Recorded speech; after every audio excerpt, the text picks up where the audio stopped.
আসসালামু আলাইকুম সবাইকে। আশা করি আপনারা সবাই ভালো আছেন। আজকে হচ্ছে আপনাদের 46তম বিসিএস পিলি ফুল কোর্স আন্তর্জাতিক বিষয়াবলী লেকচার 3-তে স্বাগতম সবাইকে। তো ইতিমধ্যে আপনারা জেনে গেছেন যে আপনাদের আজকের ক্লাসটা স্টার্ট হবে 7টা বেজে 6 মিনিটে।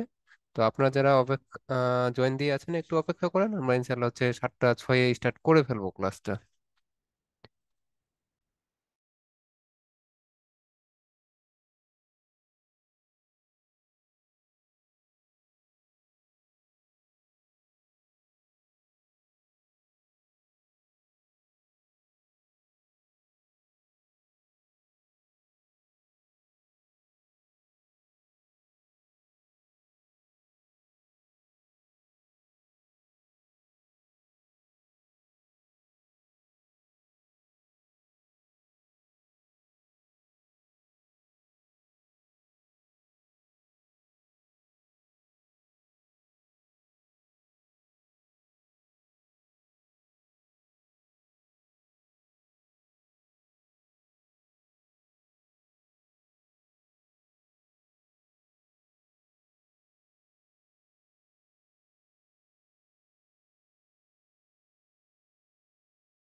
আসসালামু আলাইকুম, শুভ সন্ধ্যা, সবাইকে স্বাগত আজকের ক্লাসে ইন্টারন্যাশনাল অ্যাফেয়ার্স লেকচার 3। আশা করি স্লাইড ক্লিয়ার আছে এবং আমার ভয়েসটাও লাউড অ্যান্ড ক্লিয়ার আছে। থাকলে একটু চ্যাট বক্সে ওয়াই লিখে রেসপন্স করেন।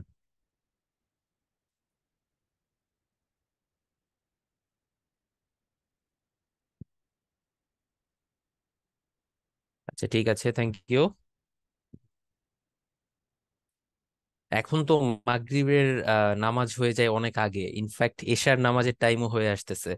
তো আপনারা 7টায় ক্লাস টাইম বার জয়েন করতে করতে মানে still the participants are joining.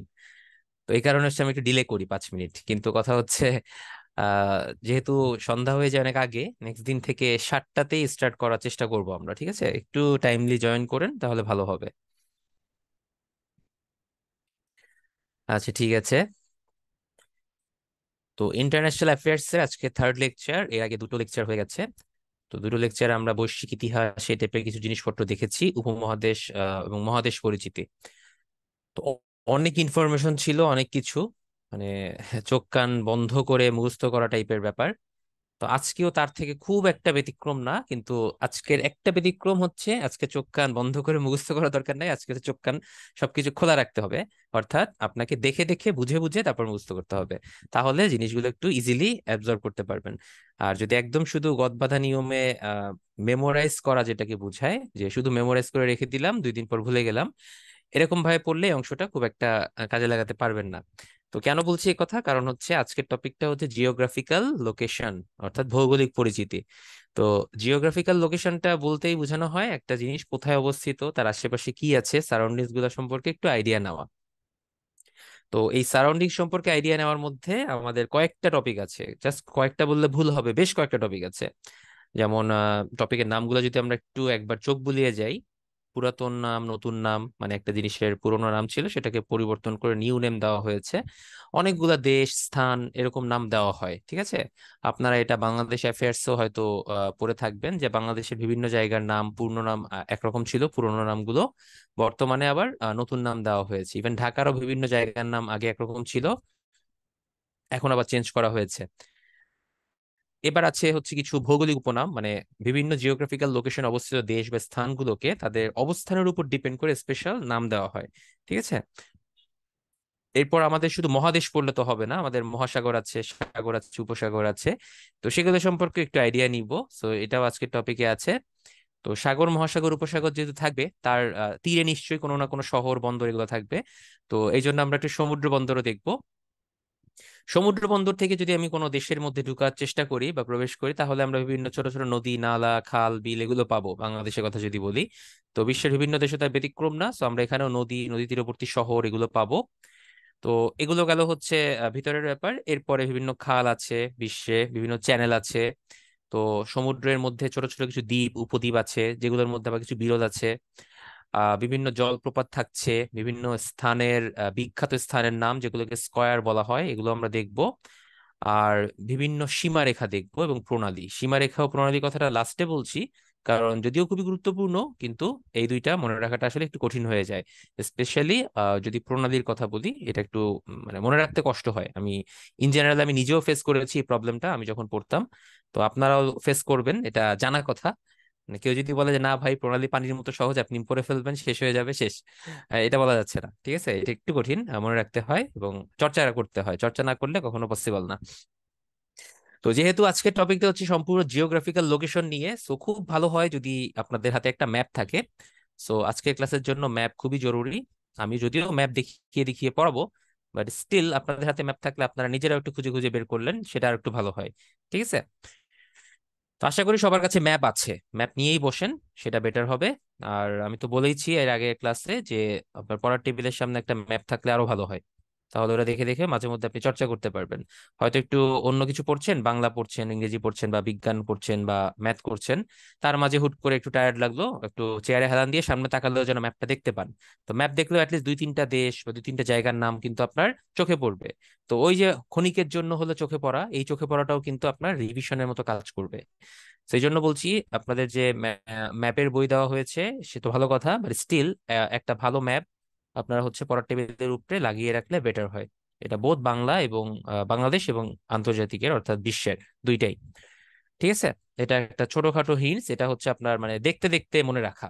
আজকে মানে এটা এরকম না যে আমি জাস্ট মুখস্থ করব ওয়ান বাই ওয়ান, এরকম না করে জাস্ট আমি দেখতে থাকবো বিভিন্ন সময়, আজকে দেখলাম, কালকে দেখলাম, পরশু দেখলাম, এরকম 1 মাস আপনি দেখেন না প্রায় অল্প অল্প করে, দেখবেন যে পুরো বিশ্বটার একটা আপনার কি বলে এটাকে, যে অবস্থানটা, আপেক্ষিক অবস্থানটা আপনার মনে থাকবে, যে কোনটার পাশে কোনটা বা কোনটার পরে কোনটা। ঠিক আছে? আচ্ছা, তো আমরা শুরু করে দেই। আম, বেশ কিছু এমসিকিউ ভিত্তিক প্রশ্ন আজকে, এবং আজকের জন্য রেফারেন্স বই যদি বলি, আমার এই স্লাইডটাই রেফারেন্স বই, মোর দ্যান এনাফ। এর বাইরে কোনো আসলে দরকার হবে না। আর এরপর যদি পড়তে চান ভাই, আমাদের প্রিপারেশন বুকটা দেখতে পারেন। আর আম, আমার মনে হয় না দরকার আছে আর কিছু। ঠিক আছে, এইটাই এনাফ। আর যদি বলি যে আপনার কিভাবে পড়বো, সেটা লাইন বাই লাইন গেলেই বুঝবেন। বাট এখান থেকে বিসিএস পরীক্ষাতে খুব বেশি নম্বর কিন্তু থাকে না। আপনি যদি কোনো বিসিএস দেখেন, সর্বোচ্চ হয়তো 2টা প্রশ্ন পেতে পারেন কোনো কোনো ক্ষেত্রে। আমি আবারও বলছি, কোনো কোনো ক্ষেত্রে, খুবই এক্সেপশনাল ক্ষেত্রে হয়তো 3টা প্রশ্ন আসে, আর না হলে একটাতেও নেমে আসে, ইভেন কোনো কোনো বিসিএস এ থাকেও না। সো ভেরি আনপ্রেডিক্টেবল একটা পার্ট। যদিও আনপ্রেডিক্টেবল হলেও আমাদের জন্য গুরুত্বপূর্ণ, আমরা কোনো কিছুই বাদ দিব না, বাট আনপ্রেডিক্টেবল। সো 1 2 3 0 যে কোনো সংখ্যা হতে পারে। সো আমরা মোটামুটি 2টা আসবে এভাবে ধরে নেওয়াটা বেটার, মাঝামাঝি থাকি। ঠিক আছে, তাহলে আমাদের অ্যাটলিস্ট লিখিত পরীক্ষার সময় তো কাজে লাগবে, কোনো কিছুতে ফেলনা না। আর আরেকটা জিনিস একটু বলি, ভাইবাতেও কিন্তু এইসব জিনিসপত্র কাজে লাগে। ঠিক আছে? ভাইবা যারা আপনারা এর আগে দিয়েছেন বিসিএস, আমি জানি না কতজন দিয়েছেন বা দিয়েছেন কিনা, বা যারা দিবেন সামনে তাদেরকেও একটু বলি যে ভাইবা বোর্ডে কিন্তু 2টা ম্যাপ থাকে, বাংলাদেশের একটা এবং আন্তর্জাতিকের একটা। তো সেই ম্যাপ থেকে মাঝে মধ্যেই প্রশ্ন পড়ে, যারা অ্যাটলিস্ট অ্যাফেয়ার্স ফার্স্ট চয়েস দিয়ে অ্যাপ্লাই করেছেন, বা অ্যাডমিনিস্ট্রেশন থাকতে পারে, সেক্ষেত্রে আপনার বাংলাদেশের বিভিন্ন জেলা অবস্থান, কেউ হয়তো কাস্টমস দিয়েছেন, বাংলাদেশের ল্যান্ড পোর্ট গুলা কোথায় কোথায় আছে ম্যাপে দেখাতে বলে, এরকম মানে ভার্সেটাইল প্রশ্ন কিন্তু হয়ে থাকে। তো এই জন্য বলছি ভাইয়া, ম্যাপ, ইন্টারন্যাশনাল, বাংলাদেশ অ্যাফেয়ার্স, দুইটা একটু ভালো করে দেখবেন। কারণ পরীক্ষার হল শুধু না, এটা একদম মৌখিক পরীক্ষা, অর্থাৎ ফাইনাল স্টেজ পর্যন্ত আপনার কাজে লাগবে। ঠিক আছে? আচ্ছা, আমরা তাহলে শুরু করছি। প্রথমে বিশ্বের ম্যাপ। এখানে ভাইয়া খুবই হিজিবিজি দেখবেন, বিকজ আমি একটা স্লাইডের মধ্যে ম্যাপটা নিয়ে আসছি। সো ডেফিনেটলি এখান থেকে আপনাদেরকে দেখানো কষ্টকর। আপনারা যারা মোবাইলে জয়েন করেছেন তারা তো আরো ছোট দেখবেন, যারা ল্যাপটপে দেখছেন তারাও যে খুব আহামরি বড় দেখবেন তা না। সো আপনার বাসার ম্যাপটার দিকে একটু তাকান, আর সাথে আমার কথাবার্তা শোনেন। সো আমরা যদি পুরো বিশ্বের ম্যাপটা দেখি, তাহলে টোটাল আমরা 7টা কন্টিনেন্ট দেখতে পাই। এর মধ্যে হচ্ছে আমরা আমাদের যে কন্টিনেন্ট এশিয়া, সেটা তো আছেই। এই যে একটা বিশাল এলাকা জুড়ে এশিয়া। এরপরে হচ্ছে আপনার আফ্রিকা, এশিয়ার সাথেই কানেক্টেড বাট একটু আলাদা। এরপরে হচ্ছে উপরের দিকে গেলে ইউরোপ। এখন এই অংশটা আবার এশিয়া এবং ইউরোপের একটা কানেকশন, সো এটাকে অনেক সময় ইউরেশিয়া বলা হয়। তো এর মধ্যে রাশিয়ার কিছু পার্ট পড়ে গেছে, বেশ পার্ট, শুধু কিছু বললে হবে না। এবং এদিকে পশ্চিম ইউরোপের দিকে আবার তুর্কি এর একটা অংশ পড়েছে, যেটা ইস্তানবুল শহর, এই শহরটাও আসলে এশিয়ার মধ্যে পড়ে গেছে, এই ইউরোপের মধ্যে পড়ে গেছে। ঠিক আছে? এরপর আমরা যদি একটু বাম দিকে যাই, বাম দিকে গেলে দেখবো আরো কিছু আমাদের ল্যান্ড আছে। তো নিচের দিকে তাকালেই একটা সুন্দর মহাদেশ পাচ্ছি, যে মহাদেশটা আমরা সবাই খুব ভালোভাবে চিনি। যার কারণ হচ্ছে আমাদের ফুটবল দেখার যে অভ্যাসটা আছে, সেটার জন্য ল্যাটিন আমেরিকা বা সাউথ আমেরিকা আমরা খুব ভালো করে চিনি। এখানে বেশ কতগুলো দেশ আছে, এবং সবাই মোটামুটি ফুটবল খেলে, ইউরোপেও অনেক দেশ ফুটবল খেলে। উপরের দিকে গেলে মাঝখানে মধ্য আমেরিকা একটা পার্ট পড়ে, বাট যদিও এটা আসলে নর্থ আমেরিকার মধ্যেই পড়ে। So north American, south America, দুইটা কন্টিনেন্ট। তো 1 2 3 4 5, তারপরে কি থাকছে, 6 নম্বরে থাকছে হচ্ছে আমাদের অস্ট্রেলিয়া মহাদেশ। বলা যাবে না, এটাকে বলতে হবে ওশেনিয়া মহাদেশ, বিকজ অস্ট্রেলিয়ার সাথে নিউজিল্যান্ড আছে, পলিনেশিয়া, মাইক্রোনেশিয়া। ঠিক আছে? এই টাইপের কিছু দ্বীপ রাষ্ট্র আছে। তো এগুলো হচ্ছে আপনার ওশেনিয়া মহাদেশের মধ্যে। আর এরপর নিচে হচ্ছে আপনার অ্যান্টার্কটিকা, বরফে ঢাকা। আচ্ছা, উপরে একটা বড় অংশ আছে গ্রিনল্যান্ড। এই গ্রিনল্যান্ড আসলে ইউরোপের মধ্যেই পড়ে যায়, কারণ হচ্ছে এটা ডেনমার্কের আন্ডারে, সো ডেফিনেটলি এটা আপনার ইউরোপের মধ্যে পড়ে যায়। আর এখানে একটা বিক্ষিপ্ত একটা দেশ আছে, এটার নাম কিন্তু আইসল্যান্ড। ঠিক আছে? আর ইউরোপের মানচিত্রটা আমি মার্ক করার সময় একটু ভুল করছি, সেটা হচ্ছে এই অংশটা আমি যোগ করি নাই, এটা যোগ সহ হবে, বিকজ এখানে আপনার great Britain, United kingdom, Northern Ireland, south Ireland, England, এই দেশগুলো আছে, ওয়েলস। ওকে। তো এই হচ্ছে ওভারঅল হচ্ছে আপনার বিশ্ব। সো প্রত্যেকটা মহাদেশে আপনি যদি একটু চিন্তা ভাবনা করে অ্যানালাইসিস করেন, তাহলে আপনার দেশগুলো সম্পর্কে একটা আইডিয়া পাবেন। তো মহাদেশ বাই মহাদেশ তো আমরা পড়েছি এর আগে, সো ওইদিকে যাচ্ছি না, জাস্ট ম্যাপটা একটু আপনাকে শো করলাম। তো আমরা দেখবো হচ্ছে প্রথমেই কিছু পুরনো নাম এবং নতুন নাম। অর্থাৎ পুরনো জিনিস বাদ দিয়ে যারা নতুন নাম গ্রহণ করেছে। তো এই জিনিসটা চাইলে আমরা কিন্তু স্লাইডের মাধ্যমেও পড়াতে পারতাম, একটা ছক দিতে পারতাম। ছকের বাম পাশে থাকতো পুরনো নাম, ডান পাশে থাকবে হচ্ছে আধুনিক নাম। এভাবে মুখস্থ করা পসিবল। ঠিক আছে, আপনারা বিভিন্ন প্রকাশনীর বইতেও পাবেন, ইভেন উত্তরণের প্রিপারেশন বুকে কিভাবে আছে সেটা আমার মনে নাই এই মুহূর্তে। তো যেভাবেই থাকুক না কেন, ছক আপনি দেখতে পারেন ডেফিনেটলি। বাট ছকের থেকেও আমি বলবো একটু ভালো হয় হচ্ছে এইভাবে যদি আপনি অ্যাসেস করে পড়েন। অ্যাসেস করে পড়া বলতে হচ্ছে মানচিত্র দেখে দেখে যদি একটু মনে রাখার চেষ্টা করেন যে কোন দেশের নাম কেমন ছিল, আমার মনে হয় এটাও একটা কার্যকর ওয়ে হতে পারে। হোয়াট এভার, যেটা আপনার কাছে সহজ লাগবে আপনি সেটাই করবেন। বিপুল ভাই বলছেন আমার পেন রেসপন্স একটু দেরিতে আসতেছে। আচ্ছা, এটা ভাই নেটওয়ার্কের কারণে আপনার হয়তো, হয় আপনার ডিভাইসে নেটওয়ার্ক স্লো হতে পারে বা আমারটা স্লো হতে পারে, আমি জানি না অন্য সবার কাছে কেমন রেসপন্স করছে। তো এটা এমন কোনো প্রবলেম না, আমি তো দাগিয়েই দিচ্ছি, সো দেখতে পাবেন ডেফিনেটলি। আচ্ছা, এশিয়া মহাদেশের কিছু পুরনো অঞ্চল যেগুলা নতুন নাম নিয়েছে, আমরা একটু ওয়ান বাই ওয়ান দেখি। আমি একটু মার্ক করে দিব যেগুলো আপনার বেশি ইম্পর্টেন্ট, মার্ক করে দিচ্ছি, ঠিক আছে। আমি প্রথমে বাম পাশ দিয়ে শুরু করি। মেসোপটেমিয়া নামে একটা জায়গা আছে। এই মেসোপটেমিয়া নামটা আমরা মোটামুটি সবাই জানি, কারণ হচ্ছে মেসোপটেমিয়া হচ্ছে একদম প্রাচীন সভ্যতা সূত্রপাত ঘটেছিল। তো সেই মেসোপটেমিয়ার বর্তমান নামটা কিন্তু আর মেসোপটেমিয়া বললে কেউ চিনবে না। যারা একটু আর্কিওলজিস্ট বা আপনার হচ্ছে কি বলে ইতিহাস নিয়ে পড়াশোনা করে, সভ্যতা নিয়ে পড়াশোনা করে, তারা এটা মেসোপটেমিয়া বললেই খুব সুন্দরভাবে চিনতে পারবে। কিন্তু এটার বর্তমান নাম বলতে হবে ইরাক, এছাড়া কিন্তু কেউ চিনবে না। আবার যদি বলি যে পারস্য রজনী বা পারস্য উপসাগর বা বা পারস্যের গল্প, বা তিনি পার্সিয়ান ছিল, পার্সিয়ানের সাথে স্পার্টানদের সাথে অনেক মারামারি হয়েছিল আগে, ঠিক আছে, এরকম যদি বলি তখন সবাই অবাক হয়ে তাকাবে, হোয়াট ইজ পারস্য, পার্সিয়ান আবার কি, এটা কি ফার্সি, এটা কি ফরাসি না কি, কনফিউজড হয়ে যাবে। বিকজ পারস্য বলতে এখন কেউ কিছু চিনবে না, এটার নাম হয়ে গেছে ইরান। ঠিক আছে। তো আমরা এভাবে বাংলাদেশের নামটা একটু চিন্তা করতে পারি, আমরা আগে পূর্ব পাকিস্তান ছিলাম, সো ডেফিনেটলি বর্তমান নাম বাংলাদেশ, এটা না বললেও জানবেন। এবার একটু ডান পাশের দিকে তাকাই। জাপান বলতে তো আমরা সবাই জানি যে সূর্যোদয়ের দেশ, প্রথম সূর্য জাপানে দেখা যায়। কিন্তু নিপ্পন নামে একটা ওয়ার্ড আছে, জাপানি শব্দ, যেটার মানে বোঝানো হয় হচ্ছে সূর্য দেখা যায় বা প্রথম সূর্য উদয় হয় যেখানে। তো সেই নাম থেকে পরবর্তীতে নামটা তারা চেঞ্জ করে জাপান করেছে, সো এটাও একটা গুরুত্বপূর্ণ জায়গা। থাইল্যান্ডে আপনার প্রচুর হাতি পাওয়া যায় এবং থাইল্যান্ড হচ্ছে টুরিস্ট স্পট হিসেবে বেশ ভালো। তো থাইল্যান্ডের একটা পুরনো নাম ছিল, আমি সেটা একটু মার্ক করে দেই। থাইল্যান্ডের পুরনো নাম ছিল হচ্ছে শ্যাম বা শ্যাম দেশ। ঠিক আছে। আচ্ছা, এবার আমরা একটু নিচের দিকে আসি, আমাদের প্রতিবেশীর দিকে তাকাই। আমাদের একটা প্রতিবেশী আছে যারা আমাদেরকে প্রচুর পরিমাণ রোহিঙ্গা উপহার দিয়েছে। তো সেই প্রতিবেশী হচ্ছে আর কেউ না, মিয়ানমার, যার পুরনো নাম ছিল হচ্ছে আপনার বার্মা। সো আগে আমরা বার্মা বলেই জানতাম। আপনি যত পুরনো ব্রিটিশ আমলের ম্যাপ ট্যাপ দেখবেন বা পুরনো কোনো মুভি দেখলে দেখবেন যে সেখানে ম্যাপ শো করলে বাংলাদেশের পাশে বার্মা শো করছে। সো এখন আমরা যে বার্মিজ বলি, বার্মিজ আচার, বার্মিজ স্যান্ডেল, এরকম অনেক কথাবার্তা বলি, এগুলো কিন্তু সবাই মিয়ানমারের আদি নাম, এই জন্যই এসেছে। ঠিক আছে। এবার বোম্বে আছে। বোম্বে বললে এখন আর কেউ চিনবে না, কিন্তু একসময় বোম্বে বললে খুব ছিল যে বোম্বের হিরো বা বোম্বের হিরোইন। ঠিক আছে। এখন সেটার নাম হয়ে গেছে মুম্বাই। সিংহল দ্বীপ, সিংহল নামটা অনেক জায়গাতে আছে, ঠিক আছে, কিন্তু এখন সিংহল আর নাই, এখন শ্রীলঙ্কা।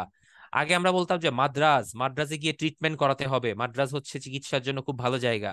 কিন্তু এখন মাদ্রাজ কিন্তু আর নাম নাই, এখন হয়ে গেছে সেটা চেন্নাই। চেন্নাইতে এখনো চিকিৎসাটা স্ট্যাবলিশড আছে, বাট নামটা চেঞ্জ হয়ে গেছে। আচ্ছা, চীনের নামটা ক্যাথে ছিল, এটা একটু আনকমন এবং আনএক্সপেক্টেড চলে আসতে পারে, তো এটা একটু দেখেন। মালয়েশিয়া, মালয়, এটা খুব কঠিন কিছু না, কাছাকাছি নাম। ঠিক আছে। ইন্দোনেশিয়ার নামটা ছিল ডাচ ইস্ট ইন্ডিজ, এটা একটু মনে রাখতে পারেন। কম্পুচিয়া, ফরমোজা, এগুলো একটু কঠিন টাইপের। আসলে বললে সবই তো মনে রাখা যায়, বাট আমি ওভাবে বলছি না, যতটুকু পারেন চেষ্টা করেন। ঠিক আছে।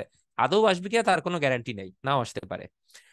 আচ্ছা, তো এইটা গেল একটা এশিয়া মহাদেশের কিছু জায়গা। আমরা একটু ইউরোপের কিছু পুরনো জিনিসপত্র দেখি। ইউরোপের গুলার নামগুলা বেশ পিকুলিয়ার টাইপের। ঠিক আছে। আমরা হচ্ছে জাস্ট মাঝামাঝি একটা জায়গা থেকে শুরু করি। বিখ্যাত ফ্রান্স, ফ্রান্সের কথাই বলি। ফ্রান্স বললে তো সবাই এক নামে চিনে, কিন্তু ফ্রান্সের পূর্ব নাম ছিল হচ্ছে গল। এখন একটা প্রশ্ন আসতে পারে, ভাই গল জায়গাটা তো অন্য একটা দেশের মধ্যে আছে, কেউ কি বলতে পারবেন গল নামে একটা জায়গা আছে যেখানে ক্রিকেট খেলা হয়, কোন দেশে আছে?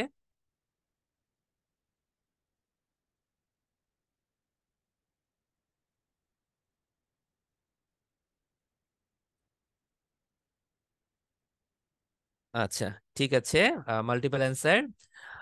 এটার অ্যান্সার একটাই, সেটা হচ্ছে শ্রীলঙ্কা। শ্রীলঙ্কাতে গল আছে, গলে কিন্তু খেলার মাঠ আছে এবং সেখানে প্রায় ওডিআই টেস্ট এগুলো হয়। ঠিক আছে, ইংল্যান্ড নিউজিল্যান্ড বলেছেন, এগুলো না ভাইয়া, এটা শ্রীলঙ্কাতে। ইনফ্যাক্ট শ্রীলঙ্কা এখন খেলছে ইংল্যান্ডের সাথেই, মোটামুটি জয়ের একটা কন্ডিশনে আছে। তো হোপফুলি শ্রীলঙ্কা জিতবে।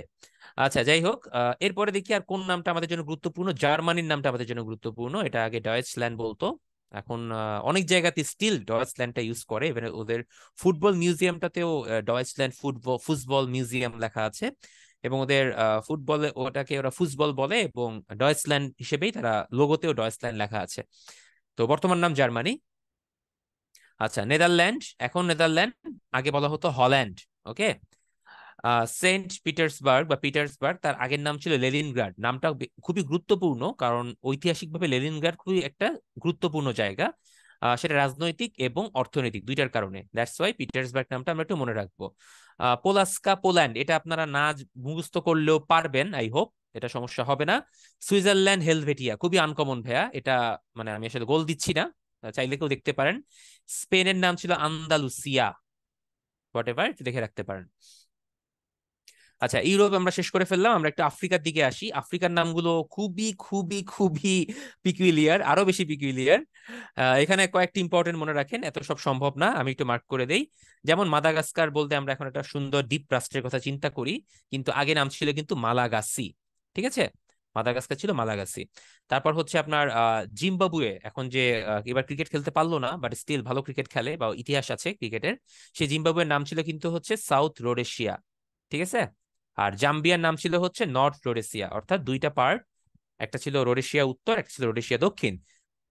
সেখান থেকে পরবর্তীতে নাম চেঞ্জ করে জাম্বিয়া এবং জিম্বাবুয়ে হয়ে গেছে। ইথিওপিয়া নামটা একটু মনে রাখবো, কারণ আবিসিনিয়া নামটা এখানে বেশ গুরুত্বপূর্ণ ঐতিহাসিকভাবে। বলা হয় আমাদের অনেক নবীরাই আবিসিনিয়ায় হিজরত করেছিলেন, তো এটা ঐতিহাসিক দিক থেকে ইসলামিক দিক থেকেও গুরুত্বপূর্ণ। লিবিয়ার আগের নাম ছিল হচ্ছে আপনার ট্রিপলি, যদিও বর্তমানে রাজধানী বলা হয় ট্রিপলিকে, কিন্তু আগের নামই ট্রিপলি ছিল। আচ্ছা, গিনি বিসাউ, আগের নাম ছিল পর্তুগিজ গিনি। কেন পর্তুগিজ গিনি? কারণ এটা পর্তুগিজদের দখলে ছিল, কলোনি হিসেবে ছিল, পরবর্তীতে তারা পর্তুগিজ শব্দটা বাদ দিয়ে গিনি বিসাউ নামটা গ্রহণ করেছে। আচ্ছা, ঘানার এক সুন্দর একটা নাম ছিল, মানে এই নামটা একটু মনে রাখবেন, এটা মনে হয় প্রিভিয়াস একটা বিসিএস এও এসেছে, বেশ পুরনো বিসিএস এ। ঘানার পূর্ণ নাম ছিল গোল্ড কোস্ট, এটা গুরুত্বপূর্ণ। ঠিক আছে। আচ্ছা, বতসোয়ানার অন্য নাম ছিল হচ্ছে বসুয়ানা ল্যান্ড, সেখান থেকে বতসোয়ানা হয়েছে। এই কয়টা মোটামুটি মনে রাখলে চলবে ভাইয়া, বাট যেগুলো আমি দাগালাম না, কোনো কারণে যদি আসে ভাই আমাকে দোষ দিয়েন না, বিকজ কোনটা আসবে কেউ এটা আগে থেকে বলতে পারে না।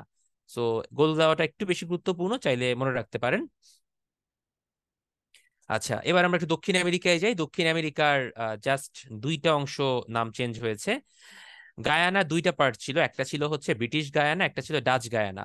তো ব্রিটিশ গায়ানাটা পরবর্তীতে কলোনি থেকে স্বাধীন হওয়ার পরে তাদের ব্রিটিশ শব্দটা বাদ দিয়ে অ্যাকচুয়াল গায়ানা নামটা নিয়েছে। অন্যদিকে ডাচ গায়ানা যারা, তারা আর গায়ানাটা রাখে নাই, ডাচ থেকে কলোনিয়ালিজম থেকে মুক্ত হওয়ার পর তারা নামটা নিয়ে নিয়েছে সুরিনাম।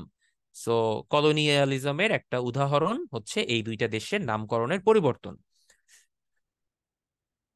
ওশেনিয়া মহাদেশ, ভাই আমি বলবো এখান দিয়ে না পড়তে, এই স্লাইডটা কোনো দরকার নাই ভাই, এত ডিপে গেলে আপনার মাথা ব্যথা আউলায় যাবে। এই যে আমি একটু ক্রস দিয়ে দিলাম, যারা অতি আগ্রহী তারা চাইলে পড়তে পারেন, ঠিক আছে, বাট যারা নর্মাল থাকতে চান আমি বলবো যে দরকার নাই ভাই, শুধু টু ভ্যালুটা পড়লেন, এলিস দ্বীপপুঞ্জ, এই টু ভ্যালুর নামটা দেখেন, আর লাগবে না।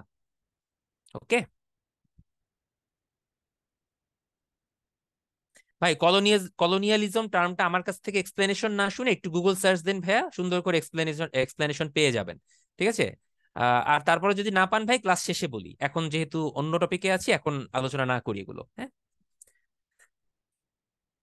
আচ্ছা, ইথিওপিয়ার পূর্ব নাম কি? চ্যাট বক্সে একটু জলদি তাহলে রেসপন্স করে ফেলি, আমাদের প্রথম পোল কোশ্চেন আজকে।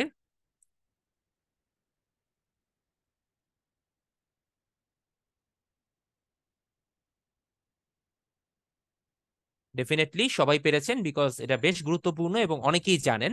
Definitely it is Abyssinia.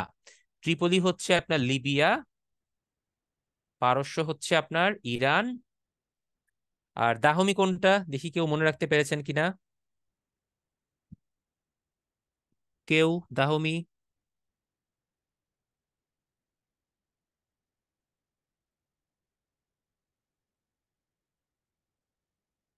আচ্ছা, কয়েকজন খেয়াল করেছেন, গুড, তারা তার মানে তারা পড়েছেন। আচ্ছা, বেনিন নামে একটা দেশ আছে আফ্রিকাতে, এই বেনিনে প্লেন দুর্ঘটনায় কিছু বাংলাদেশি শান্তিরক্ষী নিহত হয়েছিল বেশ আগে। তো এই বেনিনের পূর্ব নাম ছিল হচ্ছে দাহমি। তো এখান থেকে চাইলে তাহলে একটু মুখস্থ করে ফেলেন আজকে, যেহেতু এখানে অপশনটা দেওয়া আছে। বেনিনের পূর্ব নাম হচ্ছে দাহমি। আচ্ছা, এবার আমরা আসি হচ্ছে পুরোনো নাম টাম সব বাদ, আমরা আসবো এবার মহাসাগর, উপসাগর, সাগর এই টাইপের জিনিসপত্র নিয়ে। তো যে ম্যাপটা আপনারা দেখতে পাচ্ছেন এটা সম্পূর্ণভাবে আমাদের সাগরগুলোকে হাইলাইট করছে। তো স্থল জায়গাগুলো যদি আমরা বাদ দেই, পৃথিবীর প্রায় 70 থেকে 71% হচ্ছে আপনার সমুদ্র বা জলাধার বা জল দিয়ে পরিপূর্ণ। তো এই 70-71%-এর মধ্যে বড় বড় যে 5টা মহাসাগর আছে তাদের নাম আমরা ছোট থেকে বিভিন্ন সময় পড়েছি। তো নামগুলো আমরা একটু মনে করার চেষ্টা করি। প্রথমেই হচ্ছে প্রশান্ত মহাসাগর, আটলান্টিক মহাসাগর, তারপর হচ্ছে আপনার ভারত মহাসাগর, উত্তর মহাসাগর, দক্ষিণ মহাসাগর, টোটাল 5টা আছে। তো আমরা এদের অবস্থানটা একটু ম্যাপে চিহ্নিত করে ফেলি। সবসময় মনে রাখবেন যে কোনো একটা ম্যাপের দুই প্রান্তে হচ্ছে প্রশান্ত। সো আপনি দুই প্রান্তে একটা কাজ করেন, ইউ আকৃতির শেপ নিয়ে কেটে ফেলেন। এই দুইটা হচ্ছে আপনার প্যাসিফিক। ইউ বলতে মানে বৃত্তাকৃতির আর কি, অর্ধবৃত্তাকৃতির। কেন বললাম দুই প্রান্তে? বিকজ পৃথিবী তো আসলে গোল ভাইয়া। তো এই অংশটা শেষ প্রান্ত এবং এই অংশটা শুরুর প্রান্ত আলটিমেটলি একই জায়গা। সো গোল হিসেবে চিন্তা করলেও এই মহাসাগরটা আলটিমেটলি এই মহাসাগরই, এই জন্যই দুই প্রান্তের কথা বলছি। সো ইউএস এর বা নর্থ আমেরিকার এই যে পশ্চিম দিকে হচ্ছে আপনার প্রশান্ত মহাসাগর, আবার আপনার এশিয়া মহাদেশের পূর্ব দিকে হচ্ছে প্রশান্ত মহাসাগর। সো দুইটাই হচ্ছে কানেক্টিং। তো প্রশান্ত আবার দুইটা পার্টে ভাগ করা, একটা যেহেতু নর্থ গ্লোবে পড়ে গেছে সেটা হচ্ছে উত্তর প্রশান্ত, আর একটা হচ্ছে সাউথ গ্লোবে দক্ষিণ প্রশান্ত। তো উত্তর প্রশান্তের সাথে আপনার কানেক্টেড হচ্ছে উত্তর আমেরিকা এবং আপনার জাপান থেকে শুরু করে এই রাশিয়া, চায়না এই টাইপের অংশ। ঠিক আছে, যেখান থেকে ইন্দো প্যাসিফিক রিজিয়নের একটা আদর্শ শুরু হয়েছে। অন্যদিকে দক্ষিণ প্রশান্তের মধ্যে আপনার দক্ষিণ আমেরিকা পড়েছে, যদিও তারা খুব বেশি ওখান থেকে বেনিফিটেড হয় না। অন্যদিকে দক্ষিণ প্রশান্ত থেকে খুব বেশি বেনিফিটেড একটা মহাদেশের নাম হচ্ছে ওশেনিয়া, বিকজ পলিনেশিয়া, মাইক্রোনেশিয়া দ্বীপপুঞ্জগুলা পুরোটাই হচ্ছে আপনার এই সাউথ প্যাসিফিকের মধ্যে পড়েছে বা মিডিল প্যাসিফিকের মধ্যে। সাথে অস্ট্রেলিয়া, নিউজিল্যান্ডের মধ্যে আপনার এই প্যাসিফিকের প্রতি যে একটা ডিপেন্ডেন্সি এটা খুবই প্রবল। যদিও তারা ভারত মহাসাগরের সাথেও কানেক্টেড, বাট স্টিল তারা এই প্রশান্তকে খুব ভালোভাবে ইউটিলাইজ করে। এবার আসি আটলান্টিক খুঁজে বের করব। আটলান্টিক খুঁজে বের করতে হলে আমাদেরকে একটা এস আকৃতির শেপ নিতে হবে। আসেন আমরা এস আকৃতির শেপ নিয়ে ফেলি। এই যে এস আকৃতির একটা শেপ নিয়ে নিছি এবং আটলান্টিক আমার কমপ্লিট হয়ে গেছে।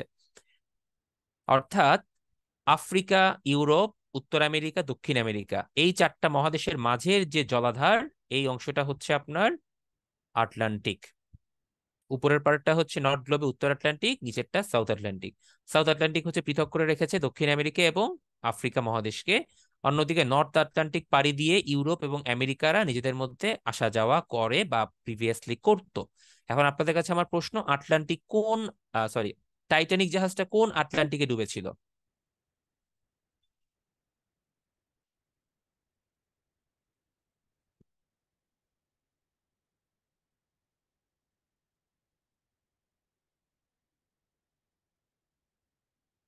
ডেফিনেটলি নর্থ আটলান্টিকে ডুবেছিল। Okay, good. আচ্ছা, তো এখান থেকে যাত্রা করতে গিয়ে ধরাটা খাইছে। তো এই হচ্ছে 3 নম্বর মহাসাগর। এবার আমরা 2 নম্বর, এবার 3 নম্বর মহাসাগরের দিকে একটু তাকাবো। Indian ocean. ইন্ডিয়ান ওশেনটা খুব সুন্দর করে আইডেন্টিফাই করা যায়, সেটা হচ্ছে ইন্ডিয়ান নিচের দিকে বা দক্ষিণ দিকে। সো এই যে ভাস্ট এরিয়াটা এটা পুরোটাই হচ্ছে আপনার ইন্ডিয়ান ওশেন। ইন্ডিয়ান ওশেন একদিক থেকে আপনার প্যাসিফিকের সাথে ছোট ছোট সাগরের মাধ্যমে কানেক্ট হয়েছে, আর একদিক থেকে হচ্ছে নিচ দিয়ে আপনার আটলান্টিকের সাথে কানেক্টেড হয়েছে। ঠিক আছে। তো ইন্ডিয়ান ওশনটা বেশি গুরুত্বপূর্ণ এই কারণে বিকজ আমাদের বঙ্গোপসাগরটাও ইন্ডিয়ান ওশনের একটা পার্ট। সো ডেফিনেটলি আমাদেরটা হচ্ছে একটা বে বা উপসাগর, আর ইন্ডিয়ান ওশনটা হচ্ছে একটা ওশেন বা মহাসাগর। তো ইন্ডিয়ান ওশনের আশেপাশে কয়েকটা গুরুত্বপূর্ণ জায়গার নাম বলি, যেমন আপনার মরিশাস, মাদাগাস্কার, তারপর হচ্ছে আপনার আন্দামান নিকোবর দ্বীপপুঞ্জ। এই অংশগুলো একটু হিস্টোরিক্যালি গুরুত্বপূর্ণ বিকজ ব্রিটিশদের বেশ কিছু কয়েদিখানা বা জেলখাটি এখানে ছিল। আপনারা জানেন যে ব্রিটিশ ভারতে যখন কলোনিয়ালিজম চলছিল বা উপনিবেশবাদ চলছিল, তখন কিন্তু ব্রিটিশরা প্রায় অনেক বন্দী, তারপর সিপাহি বিদ্রোহে যারা বন্দী হয়েছিল বা ধরা পড়েছিল তাদেরকে নিয়ে কিন্তু এই আন্দামান নিকোবরে পরে নির্বাসিত করেছিল। ঠিক আছে। তো ওই নির্বাসনের মাঝেও অনেকে পালিয়ে টালিয়ে আসতো, কিন্তু পালাতে গিয়ে আবার আদিবাসীদের কাছে ধরা পড়তো। টোঙ্গা দ্বীপপুঞ্জ আছে, এই দ্বীপপুঞ্জের আদিবাসীরা খুবই ভয়ানক ছিল, বিষাক্ত তীর ছুঁড়ে মারতো। তো এরকম করে বেশ কিছু কাহিনী টাহিনী আছে ভাই, বই টই থাকলে একটু পড়বেন। আপনারা শার্লক হোমস পড়ছেন কিনা? শার্লক হোমসের একটা উপন্যাস আছে সাইন অফ ফোর, কেউ পড়ছেন? সাইন অফ ফোর, দেখি এক দুইজনও কি, পাবো না, আমি, সাইন অফ ফোর পড়েছেন? আচ্ছা, আচ্ছা, কয়েকজনকে পাইছি, ভেরি গুড। সাইন অফ ফোরেও কিন্তু আপনার ব্রিটিশ পিরিয়ডের কথা বলা ছিল, এবং সেখানে ইন্ডিয়ান সাবকন্টিনেন্টের কথা বলা ছিল, এবং এখানে আন্দামান নিকোবর দ্বীপপুঞ্জের কথাও আছে। আচ্ছা, যাই হোক, এটা স্পয়লার দিলাম আর কি, না থাকলে পড়ে নিবেন, উপন্যাসটা খুবই সুন্দর। তো ভারত মহাসাগরের পরে যে দুইটা মহাসাগর, সেই দুইটা আইডেন্টিফাই করা খুব কঠিন কিছু না। নামেই উত্তর, নামেই দক্ষিণ। সো উত্তরের দিক চলে যাব, উত্তরে এই যে গ্রিনল্যান্ডের উত্তর দিক থেকে ইউরোপের উত্তরে যে আহ উত্তর মহাসাগর আছে, ঠান্ডা বরফে আবৃত। নিচে হচ্ছে একদম এন্টার্কটিকার সাথে যে দক্ষিণ মহাসাগর আছে সেইটা। এই দুইটা হচ্ছে আপনার north ocean and south ocean. তো উত্তর মহাসাগরের একটা পার্ট হচ্ছে আপনার উত্তর সাগর। এই উত্তর সাগরটা হচ্ছে ইউরোপের নেদারল্যান্ডস এবং ইংল্যান্ডের মাঝামাঝি। এই যে আমি একটু মার্ক করে দিয়েছি, আপনারা একটু ম্যাপে আইডেন্টিফাই করেন তো উত্তর সাগরটা কোথায়। পেয়েছেন? পেলে রেসপন্স করবেন। আপনাদের ম্যাপে, আমার ম্যাপে না ভাই, আমি তো ছোট করে দেখাচ্ছি, এখানে তো বড় করে দেখা সম্ভব না। আচ্ছা, পেলে খুবই ভালো। এই উত্তর সাগরটা কিন্তু আলটিমেটলি কানেক্টেড হয়েছে উপরের দিকে, ছোট ছোট দুই একটা প্রণালীও আছে উপরে। এরপরে হচ্ছে আপনার গ্রিনল্যান্ডের সাথে থেকে নরওয়েজিয়ান সাগর হয়ে উত্তর মহাসাগরের সাথে কানেক্টেড হয়েছে। তো এই উত্তর সাগরটাও কিন্তু গুরুত্বপূর্ণ, যেহেতু এটা আপনার একদিক থেকে ফিনল্যান্ড, নরওয়ে, নেদারল্যান্ডস, তারপর হচ্ছে আপনার এই সাইডে হচ্ছে ইংল্যান্ড বা ইউকে, পুরো পার্টটা হচ্ছে আপনার কাভার করেছে। অর্থাৎ নেদারল্যান্ডস থেকে ইংল্যান্ডে যাওয়ার জন্য উত্তর সাগর আপনাকে ডেফিনেটলি পাড়ি দিতে হবে বা আপনার মধ্যে দিয়ে যেতে হবে। আচ্ছা, তো এই হচ্ছে পাঁচটা মহাসাগর ভাই, আমি অবস্থান আপনাদেরকে চিনাই ফেলছি। So, অবস্থান চিনলে আপনার এখন কিছু দুই একটা ইনফরমেশন মনে রাখবেন। ইনফরমেশন গুলো হচ্ছে কোন মহাদেশের কোন মহাসাগরের আয়তন কত, গভীরতা কত। এগুলো একটু আপনারা বইতেই পাবেন, প্রিপারেশন বুকে দেখে নিবেন ওখান থেকে, ঠিক আছে? তো আমরা এক কাজ করে, স্লাইডেও আছে একটু পরে, তার আগে আমরা এই কাজটা করি, সেটা হচ্ছে এখানে আপনার বেশ কিছু ইনফরমেশন এখানে দেওয়া আছে প্রতিটা মহাসাগরেরই। যেমন দেখি, ওয়ান বাই ওয়ান যাই। আমরা যদি প্যাসিফিকের দিকে তাকাই, উত্তর প্রশান্ত দেখেন, আমেরিকা এবং এশিয়ার মধ্যবর্তী, অলরেডি বলে ফেলছি। গড় গভীরতা কত? মারিয়ানা ট্রেঞ্চ হচ্ছে সব সব থেকে গভীর জায়গা। এরপরে যদি আমরা আটলান্টিকের কথা বলি, আমেরিকা, ইউরোপ, আফ্রিকা, এগুলোর মধ্যে এই যে আমি একটু আগে যেটা বললাম, গভীরতা হচ্ছে ৩৯৩২, মানে প্যাসিফিকের থেকে একটু কম। এবং সব থেকে গভীরতম ট্রেঞ্চ হচ্ছে পুয়ের্তো রিকো ট্রেঞ্চ, যেটা প্রায় 8 কিলোমিটার প্লাস। অন্যদিকে মারিয়ানা ট্রেঞ্চ হচ্ছে 11 কিলোমিটার প্লাস। ভারত মহাসাগরের কথা যদি চিন্তা করি, এটা আফ্রিকা, ভারত, অস্ট্রেলিয়া, তিনটা জায়গা। So, অবস্থান জানলে ভাইয়া বলা খুব কঠিন না। গড় গভীরতা ৩৯৬২, আলটিমেটলি আটলান্টিকের থেকেও গভীর। এবং গভীরতম ট্রেন্স হচ্ছে জাভা ট্রেন্স, ইন্দোনেশিয়ার পাশেই, 7 কিলোমিটার প্লাস। দক্ষিণ মহাসাগর হচ্ছে অ্যান্টার্কটিকার পাশে, গড় গভীরতা খুবই কম, কারণ বরফের মধ্যে। গভীরতম ট্রেন্স হচ্ছে স্যান্ডউইচ ট্রেন্স, এটাও কিন্তু কম গভীর না, বেশ। আহ মাসুম ভাই বলেছেন দক্ষিণ মহাসাগর মাত্র ১৪৯ মিটার ডিপ। ভাই, এটা তো এভারেস্ট গভীরতা ভাইয়া। এভারেস্ট ডেপথ তার অ্যাকচুয়াল ডেপথ তো সেম না। এই দেখেন, সব থেকে বেশি গভীর জায়গার দূরত্ব দেখেছেন, 7 কিলোমিটার প্লাস। এটা ধীরে ধীরে তো আপনার ওই অ্যান্টার্কটিকার সাথে মিশে গেছে, তো সো এটার ডেপথ কমে গেছে বরফের কারণে, ঠিক আছে? আচ্ছা, আর উত্তর মহাসাগরের একটু উপরে দেওয়া আছে। উত্তর মহাসাগরে হচ্ছে আপনার গভীরতা খুব বেশি না, একদম পৃথিবীর উত্তর গোলার্ধে। গড় গভীরতা যদিও দক্ষিণের থেকে বেশি, তাও খুব বেশি না, 1 কিলোমিটারও কম। আর ইউরেশিয়ান বেসিনটা হচ্ছে সব থেকে গভীরতম জায়গা। সো এই স্লাইডে যে ছোট ছোট করে দুই তিনটি ইনফরমেশন আছে, আমি বলবো এই কয়টা একটু পড়েন, তাহলে এই মহাসাগর নিয়ে আর কিছু পড়তে হবে না। আমি আবারও বলছি, এই স্লাইডে যে ছোট ছোট করে তিনটা তিনটা করে ইনফরমেশন আছে, মোর দ্যান এনাফ। ওকে। সো মহাসাগর কি, রিডিং পড়া জিনিসপত্র পড়বেন। সাগর কি, মহাসাগর অপেক্ষা ছোট। উপসাগর হচ্ছে গালফ ইংরেজিতে, এবং বে, একসাথে দুইটা কি উপসাগর বলা হয়, কিন্তু বে এবং গালফের মধ্যে পার্থক্য আছে। দেখেন কি পার্থক্য, এখান থেকেই বলি। বে এবং গালফ দুইটাই কিন্তু বাংলায় উপসাগর বলা হয়। আমাদেরটা হচ্ছে বে অফ বেঙ্গল, বঙ্গ উপসাগর। কেন বে বলা হয়? আমাদের বঙ্গোপসাগরের মধ্যে দেখেন কাহিনীটা কি হয়েছে। বে হচ্ছে ত্রিকোণাকার উপকূল, মানে তিন দিকে হচ্ছে আপনার স্থল থাকবে, একদিকে জল। আমাদের বঙ্গোপসাগরের কথাটা চিন্তা করেন, তিন দিকে স্থল, একদিকে জল। আমরা একটু স্লাইডে চলে যাই, দেখেন খেয়াল করে। এই যে বঙ্গোপসাগর এলাকাটা, এক দুই তিন, মানে এইদিকে এইদিকে এইদিকে তিন দিকে হচ্ছে আপনার স্থল, শুধু একদিকে জল। সো ডেফিনেটলি এটা হচ্ছে একটা বে, এটাকে উপসাগর বলা হয়। অন্যদিকে গালফ যেটা, সেটা হচ্ছে প্রায় সব দিক থেকেই স্থল দ্বারা আবদ্ধ জলরাশি, কিন্তু সরু একটা পথ থাকতে পারে। মানে প্রায় চারদিকেই স্থল, কিন্তু মাঝে আপনার একটা আবদ্ধ জলরাশি থাকবে। কিন্তু ওই জলরাশি থেকে বের হয়ে যাওয়ার জন্য যদি চারদিক দিয়ে স্থল থাকে, মাঝে জলরাশি হয়, এই মনে করেন এটা জলরাশি, চারদিকে পুরোটা স্থল, তাহলে তো এই জল জল তো বের হতে পারবে না। সো ডেফিনেটলি এটা হবে না। গালফ হবে এরকম চারদিকেই স্থল, কিন্তু মাঝে কোনো একটা সরু পথের মতো আছে যেটা দিয়ে সে, একটা প্রণালীর মতো আছে, বের হয়ে যেতে পারবে। সো এইটাকেই বলা হয় হচ্ছে গালফ। যেমন মেক্সিকান গালফ, কিন্তু এটাকে বলা হয় একটা উপসাগর, মেক্সিকো উপসাগর। কোথায় আমরা একটু ম্যাপে দেখি। মেক্সিকো উপসাগরটা হচ্ছে আপনার এই প্রান্তে, একটু ম্যাপে এখানে আইডেন্টিফাই করা নাই, দেখে নিবেন, ঠিক আছে? এটা হচ্ছে উপসাগর। এই রাব্বি ভাই, আমি তো কোথাও সাগরের কথা বলি নাই, সি কোথায় পেলেন আপনি? আমি কোথাও সি বলছি? উপসাগর আর সির মধ্যে তো পার্থক্য আছে ভাই, আমি তো সি এখন আসিই নাই, আমি তো উপসাগর পড়াচ্ছি। গালফ অর বে। ওকে, খেয়াল করেন ভাইয়া, শুনতে ভুল করলে কিন্তু হবে না। আচ্ছা, মহাসাগর নিয়ে যদি তারপর আপনাদের মনে হয় না ভাইয়া আমার ওই ম্যাপ দেখে হবে না, আপনি আমাকে স্লাইড দেন বা আপনি আমাকে ছক দেন, এই হচ্ছে আপনার ছক। মহাসাগরের নাম, কোথায় অবস্থান, গড় গভীরতা, এবং সর্ববৃহৎ বা সবচেয়ে গভীরতম স্থান পড়ে নিবেন রিডিং ম্যাটেরিয়াল। আচ্ছা, এই পর্যন্ত একটু থামবো। কারো কোনো প্রশ্ন, কারো কোনো কনফিউশন থাকা উচিত নাই হোক, তারপরে জিজ্ঞেস করা।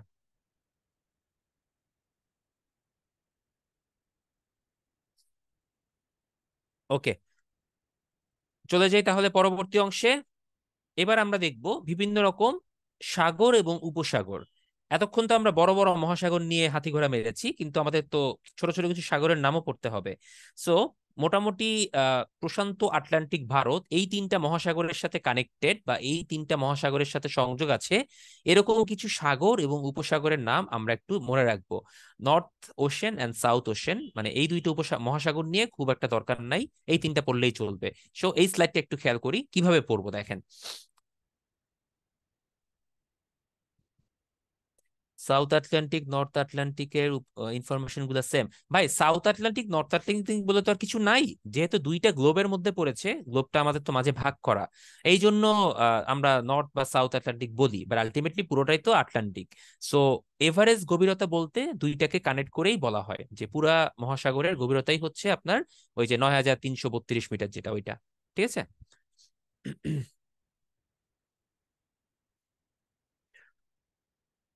প্রশান্ত মহাসাগর দেখি। প্রশান্ত মহাসাগরের মধ্যে ইম্পর্টেন্ট কয়েকটা সাগর আছে, লাল কালি দিয়ে সেগুলো মার্ক করা আছে, সো সেগুলো পড়বেন। অর্থাৎ যদি বলা হয় বেরিং সাগর কোথায় অবস্থিত, এটা প্রশান্ত মহাসাগরের মধ্যেই, চিপাচাপার মধ্যে আছে। জাভা সাগর, ওখস্টক সাগর, এগুলো সবই প্রশান্ত মহাসাগরের মধ্যে। এবং এর মধ্যে ছোট ছোট কিছু গালফ বা বে আছে, যেমন দক্ষিণ চীন সাগর, যেটা নিয়ে বহুত কথা হয়, সাউথ চায়না সি। চারিদিকে প্রায় স্থল বেশি বেষ্টিত, কিন্তু আপনার এর মধ্যে আবার কি হয়েছে, সুন্দর করে কানেক্টিং অংশও আছে।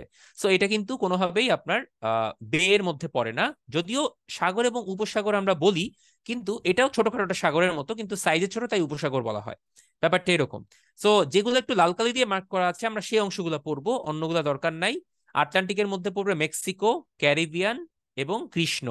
দেখেন, আমি আবারও বলছি, আটলান্টিকের মধ্যে কেন মেক্সিকো, কৃষ্ণ, ক্যারিবিয়ান পড়বে, ম্যাপ থেকে দেখি, ম্যাপ দেখে বের করতে হবে ভাইয়া। মেক্সিকো, আমি বলছিলাম এইখানে, সো ডেফিনেটলি এটা আটলান্টিকের সাথে। ক্যারিবিয়ান সাগর, এই যে দেখেন এইখানে, সো এটা আটলান্টিকের মধ্যে। এরপর আপনার কি, কৃষ্ণ সাগর, ব্ল্যাক সি, এই যে কৃষ্ণ সাগর, ইউক্রেন রাশিয়া যেটা নিয়ে যুদ্ধ করতেছে, সো এইটাও তো আপনার ভূমধ্যসাগর দিয়ে মাঝে আপনার এই আটলান্টিকের সাথে কানেক্টেড।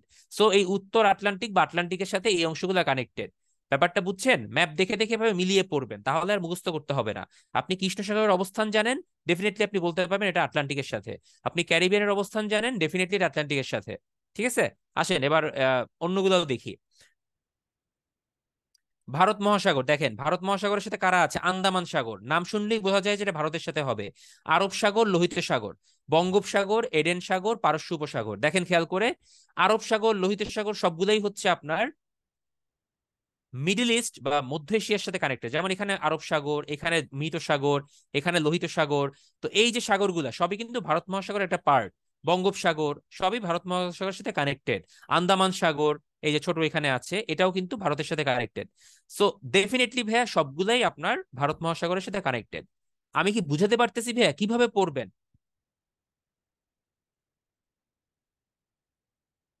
মুখস্থ না ভাইয়া, ম্যাপ দেখে দেখে বুঝে বুঝে মনে রাখেন, আমার টার্গেটটা এইটা। মুখস্থ করলে ভাই স্লাইডগুলো আপনাকে দিয়ে আমি চলে যেতে পারি, কারণ আপনার মুখস্থ করতে হবে, আমার না। বাট সেটা করা যাচ্ছে না, বিকজ এটা মুখস্থ করলে ভুলে যাবেন। সো ডেফিনেটলি ম্যাপ দেখবেন, ম্যাপ পড়বেন, ম্যাপে অ্যানালাইসিস করবেন কোথায় আছে, তারপর আপনি মুখস্থের দিকে যাবেন যে দেখি এবার মুখস্থ করা যায় কিনা। আচ্ছা, ওকে, তাহলে তিনটা সাগরে এইভাবে একটু মিলিয়ে দেখবেন, আশা করি সবগুলা পেয়ে যাবেন। ওকে, এটা আপনাদের ম্যাপ থেকে একটু স্টাডি করবেন, এই অংশটা কিন্তু বেশ গুরুত্বপূর্ণ। স্টার মার্ক দিলাম। আচ্ছা, সামনে যাই।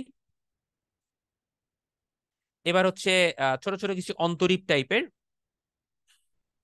আচ্ছা, অন্তরীপে যাওয়ার আগে আমার মনে হয় আমি ছোট্ট একটা ব্রেক দিব, 40 মিনিট হয়ে গেছে। আমি যে ছোট্ট 2 থেকে 3 মিনিটের একটা ব্রেক দিচ্ছি। ব্রেকের পর আমরা আবার শুরু করব। ঠিক আছে? জাস্ট ছোট্ট ব্রেক, আপনারা তখন এই স্লাইডে দেখতে থাকেন, আমি এসে অন্তরীপ ব্যাখ্যা করব, তারপরে পরের স্লাইডে যাব। জাস্ট দেখতে থাকেন, 5টা ইনফরমেশন আছে। Thank you.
Welcome back. আমরা একটা ছোট্ট ব্রেক নিয়েছিলাম, ব্রেকের পর সবাইকে আবারও স্বাগত।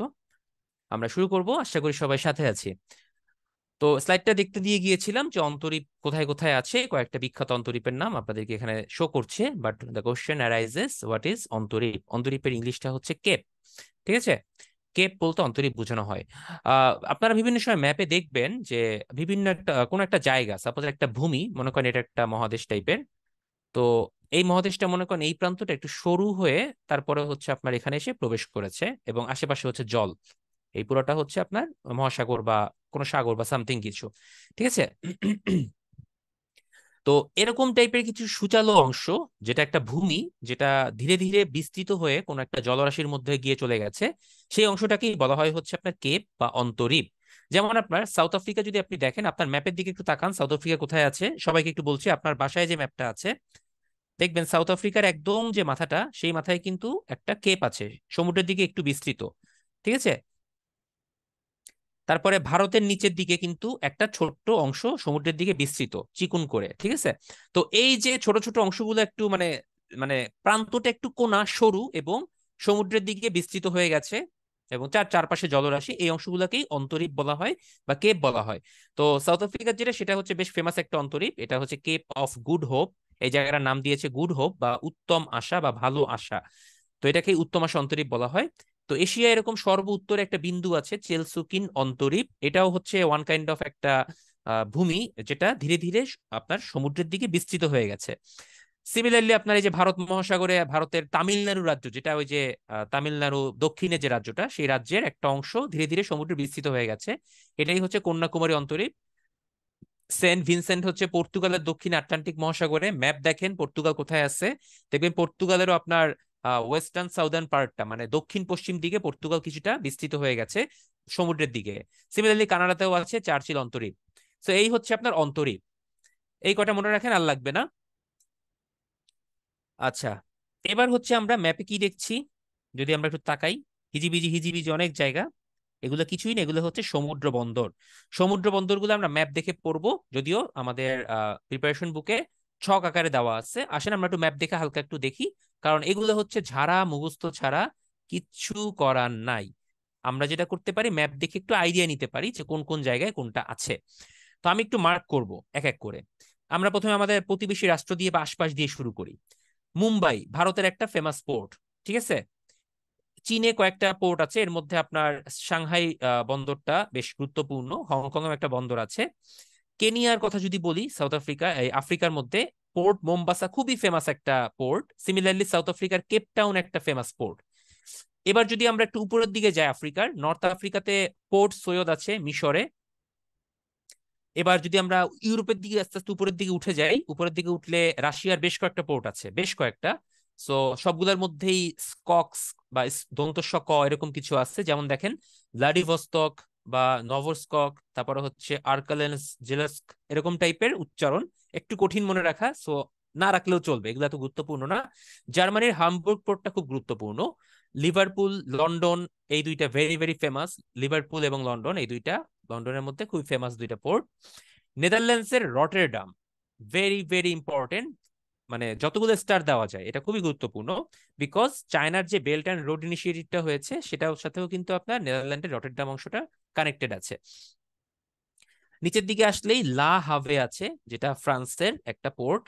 একটু বামের দিকে গেলে কানাডার কুইবেক, যুক্তরাষ্ট্রের New York, South Carolina, New Orleans, তারপর ভ্যানকুভার কানাডার, লস অ্যাঞ্জেলেস, সান ফ্রান্সিসকো, মানে ইউএস এর দুই সাইডেই প্যাসিফিক এবং আটলান্টিক হওয়ার কারণে ইউএসএ তে প্রচুর পরিমাণে পোর্ট, এবং এই কারণে তারা কিন্তু প্রচুর পরিমাণে সেফ। কারণ স্থল পথে বা ল্যান্ডের ওয়েতে আপনি কোনোভাবে ইউএসএ কে অ্যাটাক করতে পারছেন না। নিশ্চয়ই আপনাকে মেক্সিকো বা কানাডা হয়ে অ্যাটাক করতে হবে যদি ল্যান্ডের মাধ্যমে অ্যাটাক করেন। সেই জন্য ইউএসএ ভেরি ভেরি একটা গুড জিওগ্রাফিক্যাল লোকেশনে আছে। এবার একটু নিচের দিকে আসি, আফ্রিকার মধ্যে একটা ডাকার আছে, সেনেগালের একটা পোর্ট। আচ্ছা, মরক্কোতে একটা ফেমাস পোর্ট আছে, কেউ নামটা বলতে পারবেন? এখানে ম্যাপে শো করে নাই,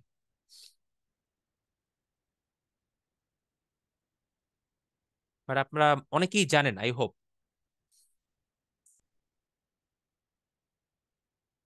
রাইট, ক্যাসাব্ল্যাঙ্কা। ক্যাসাব্ল্যাঙ্কাটা একটু মনে রাখবেন, বা কাসাব্ল্যাঙ্কা যেটাই বলি না কেন, এটা হচ্ছে মরক্কোর একটা পোর্ট। এটা আমাদের প্রিপারেশন বুকে পেয়ে যাবেন, সবগুলোই আছে, এখানে হয়তো শো করা হয়নি। আচ্ছা, সাউথ আমেরিকাতে আসি। ব্রাজিলের রিও ডি জেনিরো খুবই গুরুত্বপূর্ণ, ব্রাজিলের সান্তোস আছে, আর্জেন্টিনার বুয়েনোস আয়ার্স আছে, পেরু লিমা, এগুলো মোটামুটি গুরুত্বপূর্ণ। সো অবস্থান বুঝে বুঝে একটু মনে রাখেন, কয়েকবার পড়েন, ইনশাল্লাহ মনে থাকবে কয়েকটা। এখান থেকে একটা এমসিকিউ আসতেও পারে, না আসতে পারে, না আসার সম্ভাবনা অনেক কম, মানে অনেক বেশি, বিকজ এখন আর এই পোর্ট থেকে প্রশ্ন খুব একটা আসে না। এরকম হতে পারে কোন দেশে সমুদ্র বন্দর নাই, এরকম টাইপের মাঝে মধ্যে প্রশ্ন আসে। তো সেখান থেকে আপনাকে হয়তো জানতে হবে যে কোন কোন দেশে সমুদ্র বন্দর আছে, ব্যাপারটা এরকম। আচ্ছা, গালফ অর্থে বৃহত্তম উপসাগর কোনটি? এটা স্লাইডে ছিল, আমি অ্যান্সারটা দিয়ে দিচ্ছি, এটা হচ্ছে মেক্সিকো উপসাগর। এবার আসি সব থেকে বাজে, বিরক্তিকর এবং সব থেকে মানে লং টার্ম আপনাকে মনে রাখতে হবে একটা জিনিস, যেটা হচ্ছে স্ট্রেইট বা প্রণালী। আচ্ছা, হোয়াট ইজ স্ট্রেইট? স্ট্রেইট জিনিসটা কি একটু ব্যাখ্যা করে আসি, তা না হলে ক্লিয়ার হবে না আপনাদের কাছে। অনেকেই হচ্ছে না বুঝে মুখস্থ করা শুরু করেন, না ভাই এটা করেন না, স্ট্রেইট জিনিসটা খুবই সহজ। আসেন আজকে একবার পড়বো আর ভুলবো না, এটার বাংলা হচ্ছে প্রণালী। দীর্ঘইকার কিন্তু, রস্বীকার না। মনে করেন এইটা একটা ল্যান্ড, এইটাও একটা ল্যান্ড, এই সাইডে হচ্ছে কোন একটা সাগর বা সি, বা সোজা কথা এটা হচ্ছে একটা ওয়াটার বডি। এই সাইডেও বিশাল ওয়াটার বডি এদিকে। এই যে মাঝে চিপা জায়গা, এইটা দিয়ে দুই পাশের ওয়াটার বডি একে অন্যের সাথে কানেক্টেড হয়েছে, কেউ চাইলে আসা যাওয়া করতে পারে, এ এখান দিয়ে যেতে পারে, এ এখান দিয়ে যেতে পারে, এরকম করতে পারে। সো এই যে মাঝের এই চিপা সরু জায়গাটা, যেটা দুইটা ওয়াটার বডিকে কানেক্ট করেছে এবং এই দুইটা ল্যান্ডকে পৃথক করেছে, এই জায়গাটাকেই বলা হয় হচ্ছে স্ট্রেইট বা প্রণালী, সরু প্রণালী। আমরা বলি না যে নালা কেটে দাও, বা জমির মধ্যে নালা কেটে প্রণালী তৈরি করে দেওয়া হয়, বা ড্রেন দিয়ে কানেক্ট করে দেওয়া হয় দুইটা জায়গাকে, যেন পানিগুলো বের হয়ে যায়। সো ব্যাপার হলো এরকম আর কি, এটাকেই প্রণালী বলে। সো প্রণালী তাহলে কি করতেছে? What is the function of a strait? Function of the strait is to connect two water bodies and separates two land bodies. তাহলে আমি কি বলছি? কানেক্ট করবে কাদেরকে? ওয়াটার বডি বা জলভাগকে কানেক্ট করবে। আর সেপারেট করবে কাদেরকে? ল্যান্ড বা দুইটা মহাদেশ বা দুইটা দেশ। সোজা বাংলায় দুইটা মহাদেশ, দুইটা দেশ, দুইটা এলাকা পৃথক করবে। আর দুইটা উপসাগর, দুইটা সাগর, দুইটা মহাসাগর, এদেরকে কানেক্ট করবে। ওকে। আচ্ছা, আবির ভাই বলেছেন স্ট্রেটটা এখানে ন্যাচারাল কিনা। ভাই ন্যাচারাল হতে পারে, আবার এটা তো আপনার ম্যান মেডও হতে পারে। আমরা নর্মালি ম্যাক্সিমাম জায়গাতে ন্যাচারাল স্ট্রেটই দেখা যায়, বাট অনেক ক্ষেত্রে এরকম যদি আমার দুইটা ওয়াটার বডিকে কানেক্ট করতে হয়, অনেক সময় সেখানে কিন্তু খাল খনন করা হয়, ওটাকে আবার স্ট্রেট বলে না, তখন ওটা খাল হয়ে যায়। যেমন সুয়েজ খাল, তারপর হচ্ছে পানামা খাল, এগুলো কিন্তু ম্যানমেড ক্রিয়েট করা। সো ম্যাক্সিমাম ক্ষেত্রে স্ট্রেটটা হচ্ছে ন্যাচারাল। তো স্টেট যদি বুঝতে পারেন ভাইয়া, তারপর আমাদের মেইন যে কাজটা হবে, আপনি একটু ভালো করে শোনেন, আমি আবার একটা স্লাইড অ্যাড করি এবং সেখান থেকে লিখে দেই স্টেট কিভাবে পড়বেন,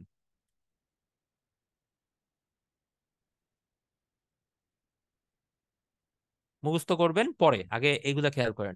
নাম্বার ওয়ান, স্ট্রেইটের লোকেশনটা আগে একটু ভালো করে দেখবেন, অবস্থানটা কোথায়। বিভিন্ন মহাদেশ মহাসাগরের আশেপাশে স্টেটের অবস্থান থাকে। সো অবস্থানটা দেখে বুঝবেন যে এটা কি ইউরোপের মধ্যে পড়লো, এটা কি আবার এশিয়ার মধ্যে পড়লো কিনা, বা এটা আবার আরব দেশগুলোর মধ্যে পড়লো কিনা, বা এটা আপনার আমাদের বঙ্গোপসাগরের এদিকে আসলো কিনা, বা ভারত মহাসাগরে পড়লো কিনা, বা ওইদিকে সাউথ আমেরিকা নর্থ আমেরিকা ওইদিকে চলে গেল কিনা। সো অবস্থানটা বুঝতে পারলে আপনার 90% কাজ কমপ্লিট। এরপরে যেটা করবেন সেটা হচ্ছে স্ট্রেটের যে নামটা, নামটা মনে রাখার চেষ্টা করবেন, এইটা গুরুত্বপূর্ণ। নামটা মনে রাখবেন। অবস্থান আগে ম্যাপ দেখে চিহ্নিত করবেন। কিভাবে চিহ্নিত করবেন? অবস্থান কিন্তু মুখস্থ করা যায় না। অবস্থান জিনিসটা হচ্ছে একটা অ্যাবস্ট্রাক্ট আইডিয়া, যেটা আপনার মাথার মধ্যে জেনারেট করবে স্বতঃস্ফূর্ত ভাবে, যদি আপনি সেভাবে চর্চা করেন। এখন যদি আপনি আমাকে বলেন ভাই এটার অবস্থান কোথায়, মুখস্থ বলতে পারবো না, বাট অনেকগুলো আছে, আমি হয়তো অনেক আগে পড়ে আসছি, তারপর আমাকে জিজ্ঞেস করলে হয়তো আমি কয়েকটা বলে দিতে পারবো যে হ্যাঁ এইটা ওই মহাদেশের মধ্যে, বা এটা ওই সাগরের পাশে। এটা জাস্ট হচ্ছে আমার ইনস্টিংক্ট, যেটা আমার মধ্যে জেনারেট করেছিল। সো এই জেনারেট করার ওয়েটাও সেম, বারবার হচ্ছে জিনিসগুলাকে দেখা বা চর্চা করা। প্র্যাকটিস, চর্চা, বারবার দেখা, ভিজুয়ালাইজ করা। দৃশ্যম, দৃশ্যম মুভি তো দেখেছেন, তামিল হোক, সরি আপনার তামিলই তো, হ্যাঁ, তেলেগু বা তামিল আমার খেয়াল নাই, অথবা হিন্দি, যেটাই হোক না কেন, দৃশ্যমে মেইন যে থিমটা ছিল, আপনি যেটা দেখেন সেটা কখনোই কিন্তু মাথা থেকে একদম অমিট হয়ে যায় না। সো এই চর্চা বলতে আমি বুঝতেছি হচ্ছে এটাকে ভিজুয়ালাইজ করা।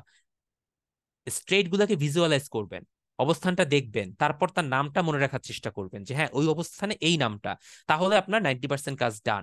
এরপর যেটা হবে সেটা হচ্ছে কাদেরকে কানেক্ট করছে এবং কাদেরকে সেপারেট করছে। এই কানেক্টটা সেপারেটটা তখন অনেকটা ইজি হয়ে যাবে। আপনি যদি অবস্থানটা দেখেন যে হ্যাঁ এটা হচ্ছে আপনার আহ ইউরোপ এবং আফ্রিকার মাঝামাঝি অবস্থান, সো ডেফিনেটলি আপনি তখন বুঝতে পারবেন এটা সেপারেট করবে ইউরোপ এবং আফ্রিকাকে। বা আপনি যদি কখনো দেখেন যে হ্যাঁ পারস্য উপসাগরের পাশে অবস্থান এই প্রণালীটা, তাহলে ডেফিনেটলি এটা পারস্য উপসাগরের সাথে নিশ্চয়ই অন্য কোনো একটা উপসাগর বা সাগরকে কানেক্ট করবে।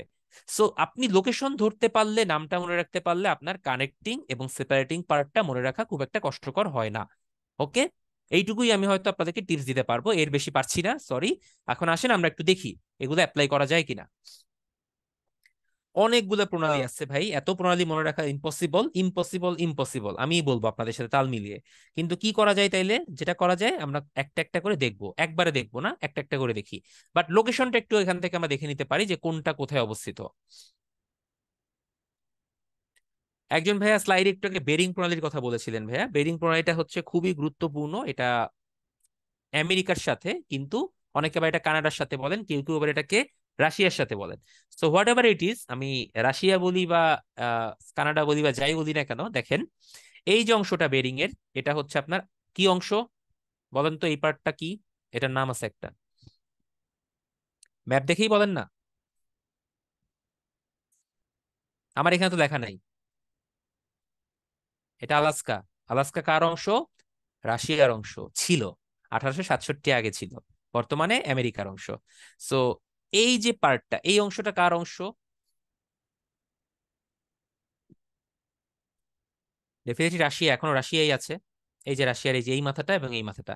সো তাহলে এটা রাশিয়া এবং আমেরিকাকে পৃথক করেছে। সো এই দুটাকে যদি আমরা বৃহত্তর স্বার্থে মহাদেশে নিয়ে যাই, আমরা যদি বলি এই দুইটা মহাদেশ দিয়ে আমরা প্রকাশ করব, তাহলে কি বলতে পারি গ্রেডিং প্রণালী কোন দুইটা মহাদেশকে পৃথক করেছে?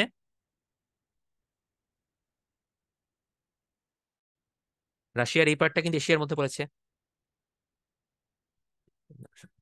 এশিয়া এবং উত্তর আমেরিকাকে পৃথক করেছে ব্রেডিং প্রণালী। ওকে। তো এইভাবে ম্যাপ দেখে আমরা একটা পড়লাম, এরকম রোজ আপনি দুইটা তিনটা করে প্রণালী পড়েন, 7 দিন 8 দিন 10 দিন বা 20 দিন টাইম দেন, দেখবেন মোটামুটি 10-12টা প্রণালী আপনার অবস্থান সহ মুখস্থ হয়ে গেছে। বা আমরা মনে করি যে ধরেন আমরা হচ্ছে আপনার ডোভার প্রণালীটা পড়বো। ঠিক আছে, ডোভার প্রণালী কোথায় আছে? এই যে দেখেন মাঝে আছে। আচ্ছা, ডোভারের আশেপাশে কে আছে আমি জানি না, একটু তাকাই ভালো করে। ডোভারের আশেপাশে থাকলে আমি দেখবো এই যে অংশটা, এটা হচ্ছে আপনার ইংল্যান্ড, এই যে আয়ারল্যান্ড। ঠিক আছে, তার মানে ডোভারের হচ্ছে আপনার ইংল্যান্ডের সাথে অবস্থিত। এবং ইংল্যান্ডের নিচে কে আছে, আপনি যদি ম্যাপ আগে থেকে আইডিয়া মাথায় রাখতে পারেন, ডেফিনেটলি ইংল্যান্ডের নিচে আছে হচ্ছে আপনার ফ্রান্স, স্পেন, পর্তুগাল, এই টাইপের সমুদ্র বন্দরওয়ালা দেশগুলো, বা যাদের হচ্ছে নৌবাহিনী ছিল আগে, যারা কলোনিয়ালিজম করেছে। সো ডেফিনেটলি ইংল্যান্ডের নিচেই হচ্ছে আপনার এই যে বড় জায়গাটা, এটা ফ্রান্স।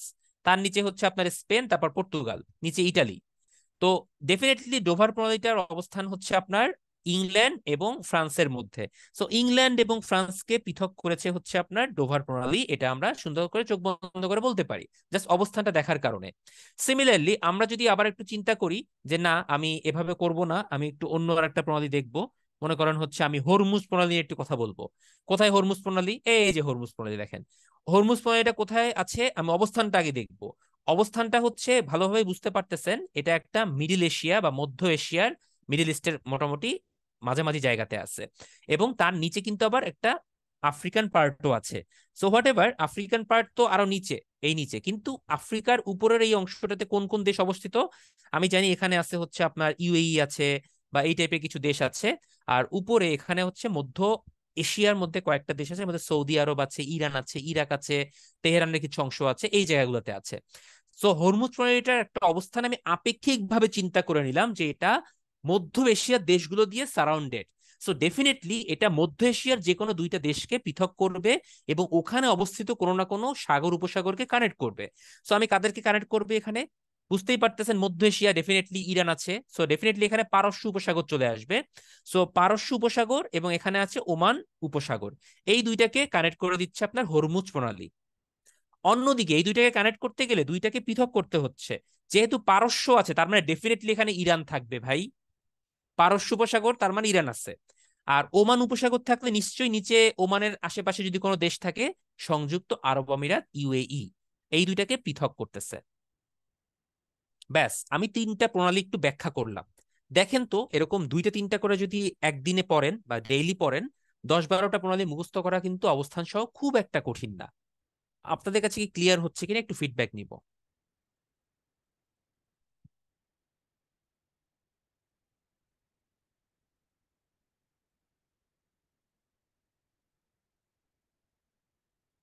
আচ্ছা, ভেরি গুড।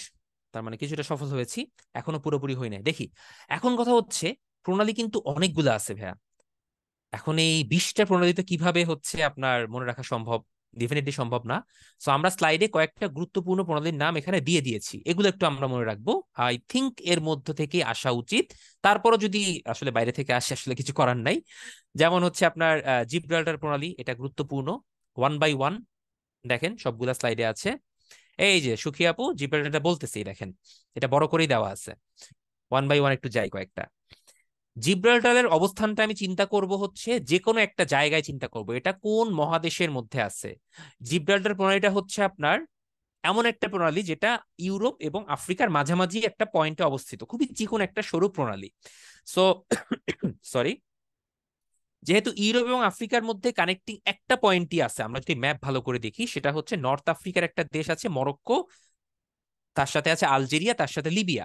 এইটা মরক্কো, এইটা আলজেরিয়া, এইটা লিবিয়া, ঠিক আছে। এখন কথা হচ্ছে আলজেরিয়ার উপরে হচ্ছে ভূমধ্যসাগর। সো আলজেরিয়ার উপরে যদি ভূমধ্যসাগর, ডেফিনেটলি এটা ইউরোপের সাথে কানেক্ট হতে পারবে না, কারণ এইটা স্পেন, এই যে স্পেন, তার উপরে ফ্রান্স। সো এইটা হচ্ছে না। সো মরক্কো আছে নর্থ আফ্রিকার আরেকটা দেশ, যেটা একমাত্র ইউরোপের সাথে কানেক্ট হতে পারে। সো মরক্কো এবং স্পেন এই দুইটার মাঝে হচ্ছে আপনার এই ছোট্ট করে জিব্রাল্টার প্রণালীটা অবস্থিত, যেটা দিয়ে আটলান্টিকের সাথে এই যে ভূমধ্যসাগরের কথাটা বললাম ভাই, অবস্থান মনে রাখতে হবে। এই ভূমধ্যসাগর এবং আটলান্টিককে কানেক্ট করেছে হচ্ছে আপনার এই জিব্রাল্টার প্রণালী। এবং এটা করতে গিয়ে সে আফ্রিকা, স্পেসিফিক ভাবে দেশের নাম বাদ দেন, আফ্রিকা এবং ইউরোপকে পৃথক করে দিয়েছে। ব্যাস হয়ে গেল অবস্থান সহ একটা ব্যাখ্যা।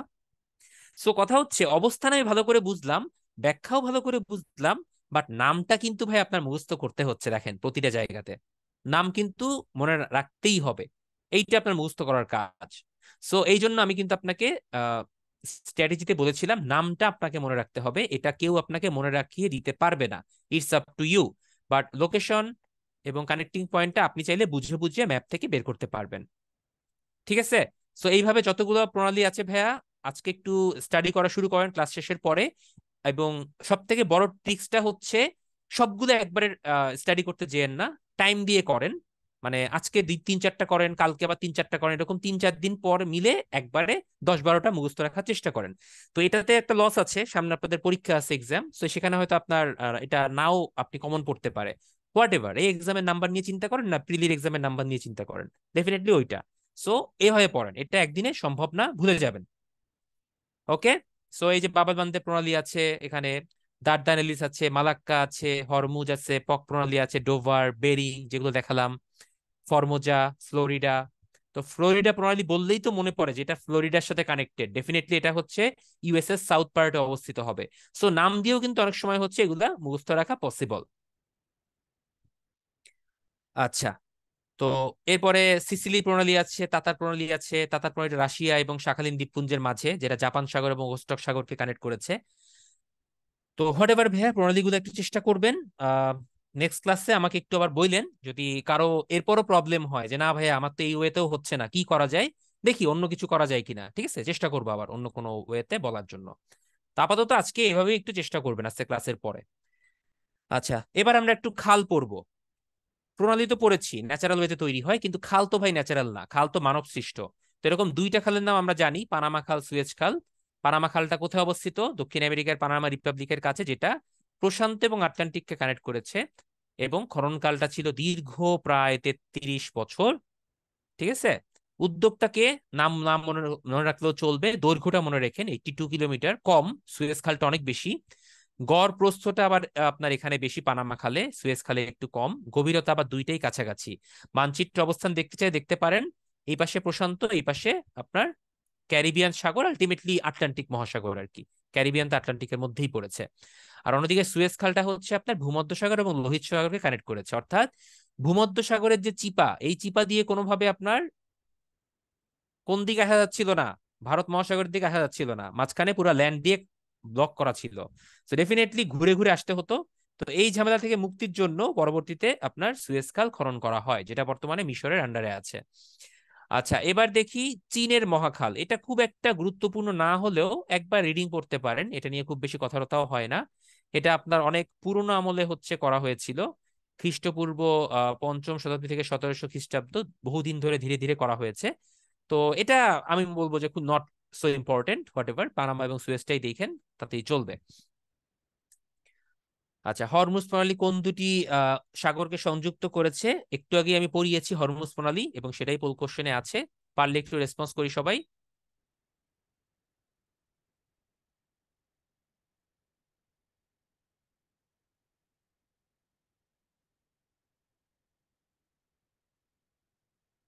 আচ্ছা, গুড। পারস্য এবং ওমান উপসাগর ভাইয়া, এই দুইটার কথা বলেছিলাম। আরব সাগর না ভাইয়া, ওমান। ইউএই এবং কাকে পৃথক করেছে? ইরান, এই দুইটাকে সেপারেট করেছে, ঠিক আছে। আচ্ছা ঠিক আছে, ওকে।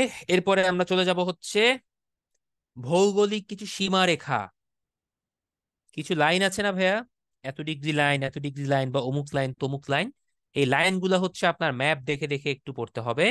তার আগে আমি কয়েকটা লাইন আপনাদেরকে একটু হালকা করে বুঝাই। আপনারা সবাই একটু ম্যাপটার দিকে তাকান, আপনাদের হাতের ম্যাপটার দিকে তাকান, তারপর আমার স্লাইডের দিকে তাকাবেন। প্রথম চারটা পড়াচ্ছি, এর পরের গুলো পরে পড়াবো, প্রথম চারটা আগে।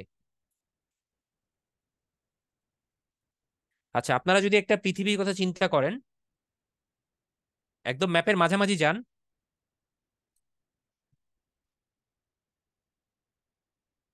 দেখবেন ম্যাপের মাঝামাঝি একটা 0 ডিগ্রি রেখা আছে।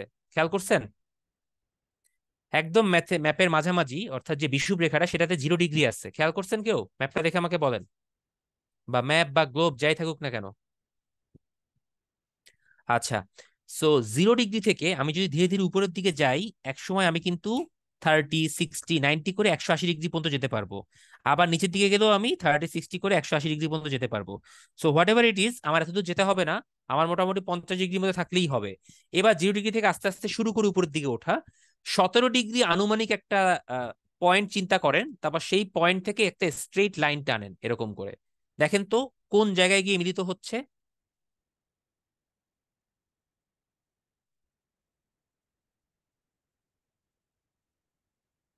17 ডিগ্রি থেকে আপনি ডিরেক্ট লাইন টানেন, দেখেন কোন জায়গায় থেকে মিলিত হচ্ছে। আনুমানিক 17 ডিগ্রি। আমার এখানে ম্যাপটা ছোট ভাইয়া, এই জন্য দেখাতেও পারবো না চাইলেও, এই জন্য আমি ম্যাপ থেকে দেখাচ্ছি না, আপনাদেরকেই দেখাচ্ছি মুখে মুখে বলে। এটি সবাই ফাইন্ড আউট করেন, 17 ডিগ্রি কোন দিকে গিয়ে মিলিত হয়। স্লাইডে আমার যেটা লেখা আছে তার সাথে কি মিলে? ভিয়েতনামের মধ্যে কি এটা গিয়ে পড়ে? দেখেন তো একটু। মাঝ বরাবর মনে করেন এইটা হচ্ছে আপনার ম্যাপ। 0 ডিগ্রি এই, 17 ডিগ্রি নিশ্চয়ই একটু উপরে থাকবে, এভাবে একটা লাইন টানবেন, লাইন টেনে দেখেন এই ভিয়েতনামে গিয়ে পড়ে কিনা। হ্যাঁ, অনেকেই রেসপন্স করেছেন পরে। সো 17 ডিগ্রি উত্তর রেখা মানে হচ্ছে আপনার দুই ভিয়েতনামকে পৃথক করা রেখা, এটাকেই 17 ডিগ্রি উত্তর অক্ষরেখা বলবে। ওকে, এভাবে মনে রাখবেন। এবার একটু উপরে যাই, 24 ডিগ্রি উত্তর অক্ষরেখা, একটু উপরে। দেখেন তো 24 ডিগ্রি কোথায় গিয়ে মিলিত হচ্ছে। অনেকগুলো দেশের উপর দিয়েই যাচ্ছে, কিন্তু ভারত পাকিস্তান পরে কিনা সেটা একটু দেখেন।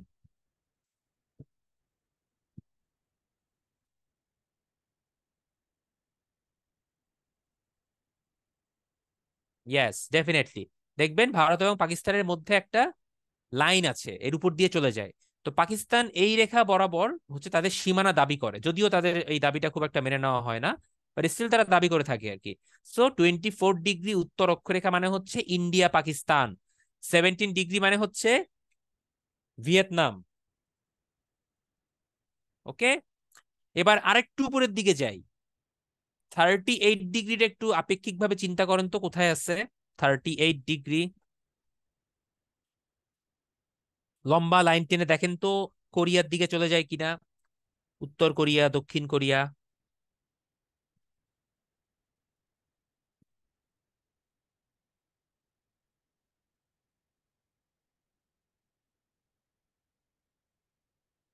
নিজেরাই খুঁজে বের করেন।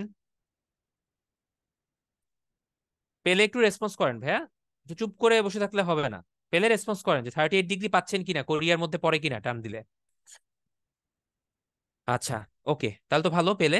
পেয়েছেন তাহলে সবাই। তো উত্তর কোরিয়া দক্ষিণ কোরিয়াকে পৃথককারী রেখাটাই হচ্ছে 38 ডিগ্রি উত্তর অক্ষরেখা।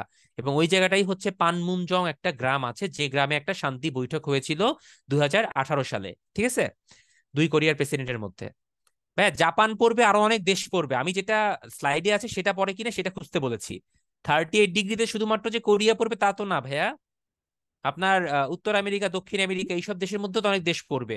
আফ্রিকা পড়ছে, এশিয়া পড়ছে, অনেকগুলো দেশের মধ্যেই তো পড়ছে। বাট আপনাকে যেটা খুঁজতে বলেছে সেটা দেখেন যে কোরিয়া পড়ছে কিনা। আমাদের বিভক্তকারী দেশ রেখাটা হচ্ছে উত্তর কোরিয়ার জন্য। আচ্ছা, এবার দেখেন আরেকটু উপরে চলে যাই। 49 ডিগ্রি উত্তর অক্ষরেখা যেটা, বা অক্ষরেখা যেটা, সেটা দেখেন যুক্তরাষ্ট্র কানাডার মধ্য দিয়ে গেছে কিনা।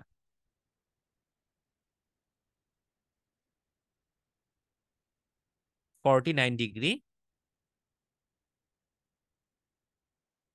এটা হচ্ছে যুক্তরাষ্ট্র এবং কানাডার মধ্যকার বিভক্তকারী রেখা বা সীমা রেখা। ঠিক আছে।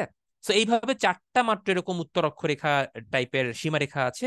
এই চারটের জন্য একটু আলাদা করে বলে ফেললাম, ম্যাপ দেখে দেখে যেন খুঁজে বের করতে পারেন। সো 17, 24, আস্তে আস্তে আমরা উপরের দিকে উঠবো। 0 ডিগ্রি থেকে উপরের দিকে উঠলে প্রথমে আমরা ভিয়েতনাম পাবো, এরপর একটু উপরে গেলে ভারত পাকিস্তান, তার একটু উপরে গেলে হচ্ছে আপনার 2 কোরিয়া, তার উপরে গেলে হচ্ছে যুক্তরাষ্ট্র কানাডা।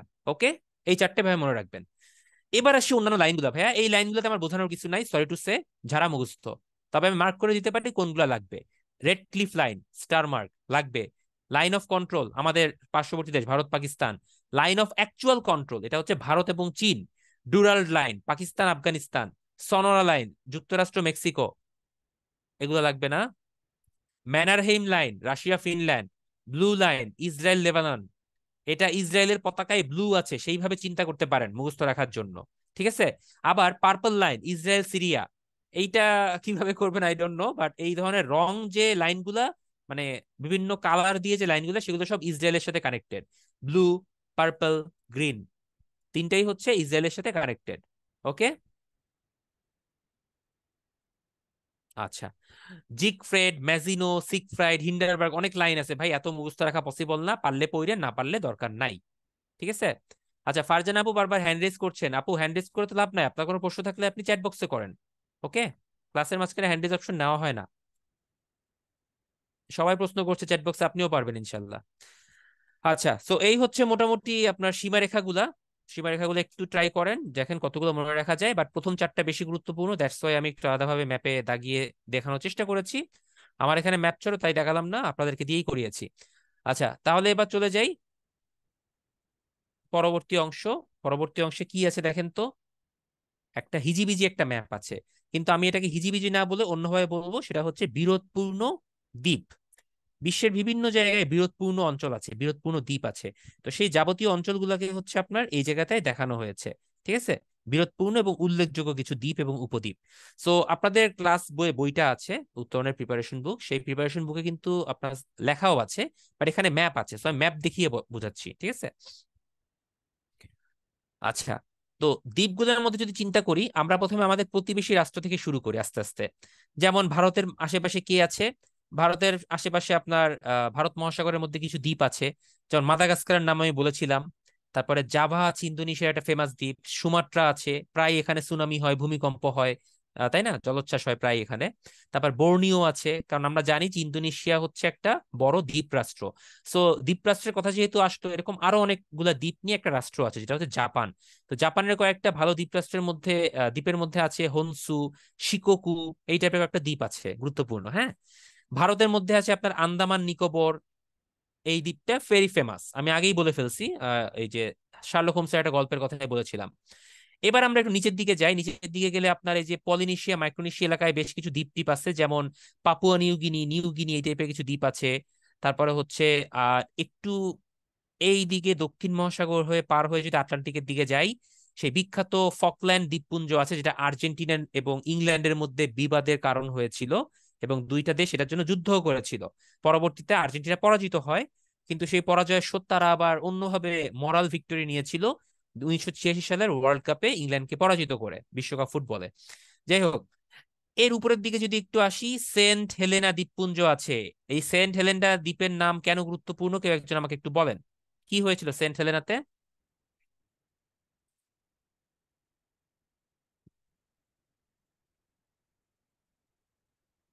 নেপোলিয়ানকে নির্বাসন দেওয়া হয়েছিল, রাইট। ইয়েস, বনবাস না ভাইয়া, নির্বাসন আর কি, সেখানে তিনি মৃত্যুবরণ করেন। আচ্ছা, এটার জন্য সেন্ট হেলেনা গুরুত্বপূর্ণ, এটা সাউথ আটলান্টিকে, কোথায়? সাউথ আটলান্টিকে। আচ্ছা, এরপরে দেখি কি আছে, একটু উত্তরের দিকে অগ্রসর হই। উত্তরের দিকে অগ্রসর হলে ফ্রান্সের কোর্সিকা আছে, না ভাই এটা দরকার নাই, এত গুরুত্বপূর্ণ কিছু না। আইসল্যান্ডটা মনে রাখতে পারেন, এটা ওয়ান কাইন্ড অফ একটা দ্বীপ রাষ্ট্র এবং খুবই সুন্দর জায়গা আইসল্যান্ড। আচ্ছা, এবার একটু উপরের দিকে উঠে যাই, বড় আছে গ্রিনল্যান্ড, ডেনমার্কের আন্ডারে। ভিক্টোরিয়া একটা জায়গা আছে, এটাও একটা দ্বীপের মতো, কানাডার আন্ডারে, not so important but still দেখতে পারেন। আবার একটু ভিতরের দিকে প্রবেশ করি, ইউরোপের মধ্যে কি কি আছে। ইউরোপের মধ্যে আপনার সিসিলি আছে, এটা একটা দ্বীপ রাষ্ট্র। মিশরের সিনাই উপদ্বীপ আছে, এটা একটা দ্বীপের মতো। সৌদি আরবের মধ্যে কিছু ছোট ছোট আরব উপদ্বীপ আছে, এটা অত গুরুত্বপূর্ণ না, সো দরকার নাই। এবং কোরিয়ান উপদ্বীপ আছে, এটা গুরুত্বপূর্ণ, উত্তর কোরিয়া এবং দক্ষিণ কোরিয়ার মাঝামাঝি ছোট একটা জায়গা, কোরীয় উপদ্বীপ। সো এই যে আমি কয়েকটা পয়েন্ট দাগালাম, মোটামুটি এই কয়েকটা একটু মনে রাখেন। প্রিপারেশন বুকে দেখবেন লিখিত আকারে বা ছক আকারে আছে। আচ্ছা, এখান থেকে কি টাইপ কোশ্চেন করে ভাইয়া? এখন বলতে হচ্ছে নিচের কোনটি একটি দ্বীপ, এরকম প্রশ্ন হতে পারে। বা আদৌ হচ্ছে একটা দ্বীপের নাম দিয়ে বললে এটা কিসের নাম বা এটা কি প্রকাশ করে, এরকম টাইপের কিছু লেম প্রশ্ন পুরনো বিসিএস গুলোতে আসতো 10 থেকে 34-এর মধ্যে। এখন ওরকম দ্বীপ নিয়ে যে খুব আহামরি প্রশ্ন হচ্ছে ওরকম না। আমরা প্রিভিয়াস ইয়ারের কোশ্চেন গুলো যখন দেখবো লাস্টে, তখন দেখবেন যে খুব একটা প্রশ্ন কিন্তু দ্বীপ থেকে আসে না। ঠিক আছে, তারপর আমাদের একটু পড়ে যেতে হবে। এবার আসি বিরোধপূর্ণ এলাকা। দ্বীপ যেহেতু আছে, স্থলবন্দর যেহেতু আছে, বিভিন্ন জায়গার মধ্যে বিরোধও থাকবে। তো আসেন আমরা একটু বিরোধপূর্ণ এলাকার নাম দেখি কয়েকটা। প্রথমেই ফকল্যান্ড নিয়ে কথা বলি, যেহেতু আর্জেন্টিনা এবং ইংল্যান্ডের মধ্যে ফকল্যান্ড নিয়ে ঝামেলা হয়েছে, সো ডেফিনেটলি এটা একটা গুরুত্বপূর্ণ জায়গা। সিনাই উপদ্বীপ মিশরের, যেটা নিয়ে ইসরায়েল এবং মিশরের মধ্যে যুদ্ধ হয়েছিল। ঠিক আছে। গোলান মালভূমি, এটাও ইসরায়েলের সাথে জড়িত। ইসরায়েল এবং সিরিয়া এই এলাকা নিয়ে বিবাদ ঘটেছিল, যুদ্ধ হয়েছিল। তো আলটিমেটলি ইসরায়েলের সেই নাশকতা পূর্ব সময় থেকে এখনো পর্যন্ত চলমান রয়েছে। অন্যদিকে লায়লা বা পেরিজিল নামে একটা দ্বীপ আছে, যেটা নিয়ে আপনার স্পেন ও মরক্কোর মধ্যে যুদ্ধ হয়েছিল এবং বিবাদ এখনো চলমান আছে। জাস্ট স্পেন এবং মরক্কোর মাঝামাঝি, মরক্কো বলে আমার, স্পেন বলে তার। যদিও এটা এখন স্পেনের আন্ডারেই বলা যায় ম্যাক্সিমাম ক্ষেত্রে। শাতিল আরব জলপথ, এটা কোনো দ্বীপ না, বাট এটা একটা জলপথ। যেহেতু শাতিল আরব, সো অ্যারাবিয়ান দুইটা কান্ট্রি, ইরাক এবং ইরান, এভাবে মনে রাখবেন। ঠিক আছে। ক্রিমিয়া উপদ্বীপ, নিশ্চয়ই বলতে হবে না কোন দুইটা দেশের মধ্যে যুদ্ধ হচ্ছে বা কোন দুইটা দেশের মধ্যে বিবাদ আছে। ডেফিনেটলি রাশিয়া এবং ইউক্রেন। শাখালিন দ্বীপপুঞ্জ, যেটা রাশিয়া এবং জাপানের মধ্যে ঝামেলা আছে। সিমিলারলি কুরিল দ্বীপপুঞ্জ, আমাদের কুরিল ফ্লাইওভারের মতো মনে রাখবেন। শাখালিন কুরিল দুইটাই রাশিয়া এবং জাপান, একই দেশের মধ্যে বিবাদ চলতেছে।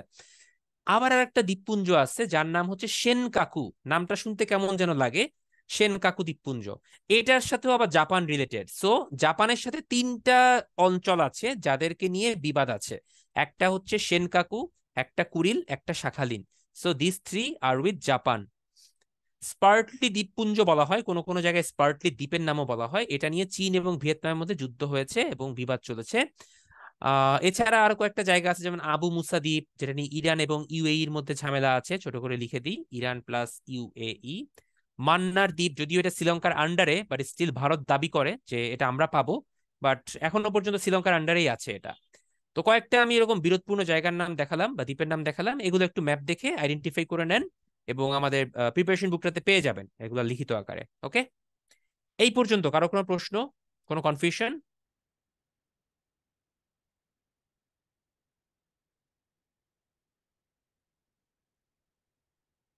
আচ্ছা, বিপুল ভাই বলেছেন জাপান এত যুদ্ধ কেন করে। ভাই জাপান যুদ্ধ কেন করে জানি না, বাট তাদের মধ্যে রক্তের মধ্যে যুদ্ধটা রয়ে গেছে অনেক আগে থেকে। ঠিক আছে, যদিও তারা এখন শান্তিপ্রিয় দেশ, বাট স্টিল এদের ইতিহাস বললে শেষ হবে না। আচ্ছা, আমরা সামনের দিকে যাই। এটা আরো হিজিবিজি ভাইয়া, এটা আমি এই ম্যাপ থেকে এভাবে দাগালে আপনারা কিচ্ছু বুঝবেন না। সো যেটা করব সেটা হচ্ছে, এটা দেখানো হয়েছে বিভিন্ন নদী বন্দর গুলা।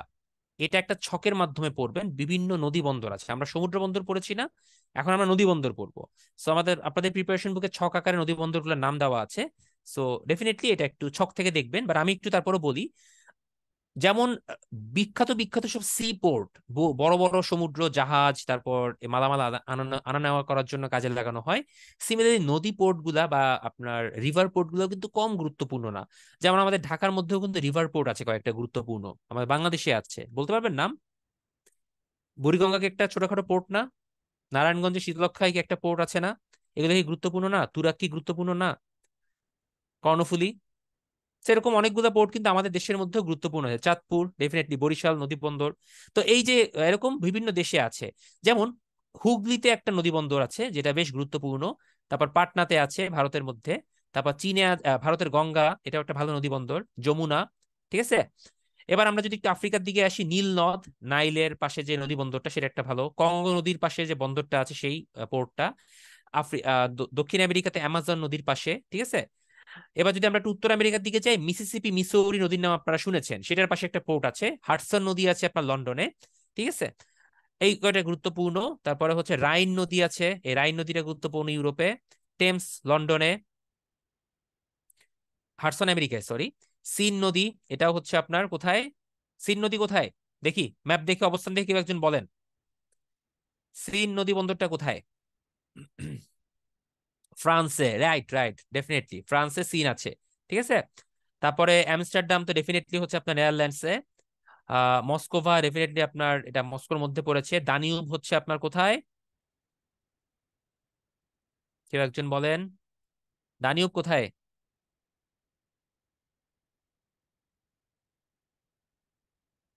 ডেফিনেটলি ইউরোপে। কিন্তু কোন দেশের মধ্যে? খেয়াল করেন এটা কিন্তু মধ্য ইউরোপ।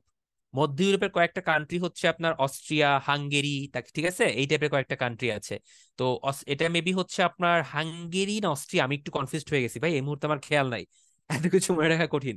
অস্ট্রিয়া, হাঙ্গেরি, রোমানি এগুলোর আশেপাশে কোনো একটা হবে, একটু দেখে নিবেন, ঠিক আছে। আমি পুরোপুরি শিওর না, বাট মধ্য ইউরোপের নদী হচ্ছে দানিউব। আচ্ছা, আর কি আছে? চীনে আছে ইয়াংসি কিয়াং, হোয়াংহো, চীনের দুঃখ বলা হয়, সাংহাই, এরকম কয়েকটা আছে। আর অস্ট্রেলিয়াতে আছে মারে ডার্লিং নামে সব থেকে বড় যে নদীটা, ঠিক আছে, এটাতে একটা পোর্ট আছে যেটা মারে ডার্লিং পোর্ট নামে পরিচিত। ব্যাস হয়ে গেল, এই কয়েকটা দেখবেন, আর কিছু লাগবে না। নদী বন্দর এত বেশি ইম্পর্টেন্ট না। আচ্ছা, তারপরও কয়েকটা নদী আপনাদের এখানে বিখ্যাত উল্লেখযোগ্য নদী এবং তীরবর্তী রাষ্ট্র দেখানো হয়েছে: গঙ্গা, ব্রহ্মপুত্র, নীলনদ, Amazon, Hwang Ho, Yangtze Kiang, Tigris, Euphrates যেটা ইরাক ইরানের মধ্যে দিয়ে গিয়েছে, বা দজলা ফোরাত নদী। ইসলামিক দৃষ্টিকোণ থেকে এটার নাম দেওয়া হয় বা বলা হয় হচ্ছে দজলা এবং ফোরাত, এই দুইটা নাম দেওয়া হয়েছে, ঠিক আছে। বাট এমনি নাম হচ্ছে টাইগ্রিস, ইউফ্রেটিস। হোয়াটএভার, চলে যাই হচ্ছে এবার আমরা বিভিন্ন বড় বড় পর্বত টর্বত গুলা দেখবো। ম্যাপ দেখে পর্বত পড়াটা কঠিন ভাইয়া, এটা ছক দেখে পড়াটা বেটার। সো আমি পর্বতগুলা কোথায় কোনটা আছে জাস্ট দেখানোর জন্য এই ম্যাপটা শো করছি। বাট এতগুলা পর্বত আপনার জীবনেও মনে রাখতে হবে না, আমার স্লাইডে কয়েকটা পর্বত আছে সেই কয়টা মনে রাখবো। বাট একটু দেখি কোথায় কোন পর্বত আছে। আমাদের আশেপাশে প্রথমে মাউন্ট এভারেস্ট দিয়ে শুরু করি। নেপাল, চায়না এটার মধ্যে পড়েছে, যদিও এটা ভারতে গেলেও দেখা যায়। এবার যদি আমরা একটু উত্তরের দিকে যাই বা ইউরোপের দিকে যাই, ইউরোপে আপনার মাউন্ট এলবুর্জ আছে রাশিয়াতে, নট সো ইম্পর্টেন্ট, দরকার নাই, আমি যেগুলো মার্ক করছি ওগুলোই পড়বেন। আহ এখানে শুধু পর্বত না, বিভিন্ন এলাকার কথাও বলা আছে, মরুভূমি, মালভূমি এগুলোও আছে। গোবি মরুভূমি খুবই নাম করা, ফেমাস, সাহারার মতো। সো গোবি মরুভূমি কোথায় অবস্থিত? চীন এবং মঙ্গোলিয়ার মাঝে। ওকে। তারপরে হচ্ছে কালাহারি মরুভূমি, এটাও একটা ফেমাস মরুভূমি, এটা হচ্ছে নামিবিয়া, দক্ষিণ আফ্রিকা এবং বতসোয়ানার মধ্যে। এবং নামিবিয়ার মরুভূমির পাশেই কিন্তু আপনার আটলান্টিক ওশেন আছে। কেউ কি সেটা জানেন? মরুভূমির লাল বালুর পাশেই আটলান্টিক ওশেন, নয়নাভিরাম একটা সুন্দর দৃশ্য। কেউ দেখেছেন? ইউটিউবে হোক বা ভিডিও হোক, যেখানে হোক, দেখছেন কেউ? এভাবে কিন্তু মনে রাখতে পারেন ভাইয়া যে নামিবিয়াতে মরুভূমি আছে, যে মরুভূমির নাম হচ্ছে কালাহারি, এবং তার পাশে হচ্ছে আপনার ওশেন, আটলান্টিক ওশেন। ব্যাস, এভাবে তো অবস্থান মনে রাখা যায়। সো পুরো ব্যাপারটা আমি যদি একটু সামারি করি ভাইয়া, আজকে ক্লাসটা পুরোটাই হচ্ছে আপনার ভিজুয়ালাইজেশন, অবজারভেশন। আপনি ম্যাপ দেখবেন, ম্যাপ মনে রাখবেন, সেই অনুযায়ী এলাকার নামগুলা চর্চা করবেন। তাইলে দেখবেন অনেক ইজি হয়ে গেছে। তা না হলে ভাই আজকের যে ক্লাসে যে ইনফরমেশন মনে রাখা খুব টাফ। আচ্ছা, ডোকলাম তো মরুভূমি, ডোকলাম মালভূমি না, ডোকলাম ছোট একটা উপত্যকার মতো, অনেকে মালভূমি বলে এটাকে, ঠিক আছে, এটা ছোট একটা উপত্যকার মতো আসলে, চীন এবং ভারতের মাঝে, মাঝখানে আবার এটা ভুটানও দাবি করে। আচ্ছা, সাহারা মরুভূমি আফ্রিকার মধ্যে পড়েছে, বাট মেইনলি নর্থ আফ্রিকাতে। আমি বলেছিলাম আলজেরিয়া, লিবিয়া, মিশর, মালি, নাইজার, সুদান, তিউনিসিয়া এই দেশগুলোর মধ্যে পড়েছে, ঠিক আছে। আমি যেগুলো দেখাচ্ছি গুলো পড়বেন ভালো করে। ভিক্টোরিয়া জলপ্রপাত, এটা জাম্বিয়ার মধ্যে পড়েছে, বাট স্টিল উগান্ডার রাজধানী কাম্পালাতেও ভিক্টোরিয়া আছে। কেনিয়ার মধ্যেও কিছুটা ভিক্টোরিয়া পড়েছে। সো আপনি যে পুরোপুরি বলবেন যে ভিক্টোরিয়া লেকটা আপনার শুধু যে জাম্বিয়ার মধ্যে, তা না, জলপ্রপাতটা জাম্বিয়ার মধ্যে, বাট ভিক্টোরিয়া লেকটা কিন্তু উগান্ডার কাম্পালা প্লাস আপনার কেনিয়ার মধ্যে একটু আছে। এবার একটু আমরা আর্জেন্টিনা বা দক্ষিণ আমেরিকার দিকে তাকাই, আবার এদিকে আসবো পরে। অ্যাঞ্জেল জলপ্রপাত খুবই ফেমাস নাম, ভেনেজুয়েলার জলপ্রপাতের মধ্যে বিখ্যাত হচ্ছে অ্যাঞ্জেল। এরপর যদি আমরা পর্বতের কথা চিন্তা করি, একাঙ্গুয়া একটা পর্বত আছে আর্জেন্টিনার, এটা মনে রাখতে পারি। পাতাগোনিয়া মরুভূমি বা পাটাগোনিয়া, যেটা আর্জেন্টিনা এবং চিলিতে আছে, ডেফিনেটলি এটাও ইম্পর্টেন্ট, এগুলো পড়বেন। যুক্তরাষ্ট্রে আছে গ্রেট বেসিন মরুভূমি। এই গ্রেট বেসিন মরুভূমিটার এলাকাটা কোথায় কেউ বলতে পারবেন? মানে ডেফিনেটলি এটা ইউএসএ তে, বাট ইউএস এর কোন অংশটায়? ক্যালিফোর্নিয়া কাছাকাছি। আরে ভাই, কানাডা কোত্থেকে আসলো? বললাম ইউএসএ তে, আপনি আবার কানাডা আসলেন কোত্থেকে আপু? কানাডা না, ইউএস এর মধ্যে একটা অংশ, কোন পার্ট বলেন? ইউএস এর কোন পার্টটা একটু লালচে, ধূসর? চিন্তা করেন না ভাইয়া, এগুলো তো মুখস্থ করতে হয় না।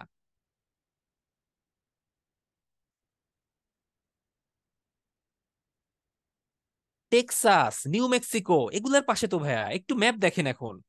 দেখেন গ্রেট বেসিনের আশেপাশে জায়গাগুলো কি, ক্যালিফোর্নিয়া, টেক্সাস, নিউ মেক্সিকো, অ্যারিজোনাও পড়ছে কিছুটা।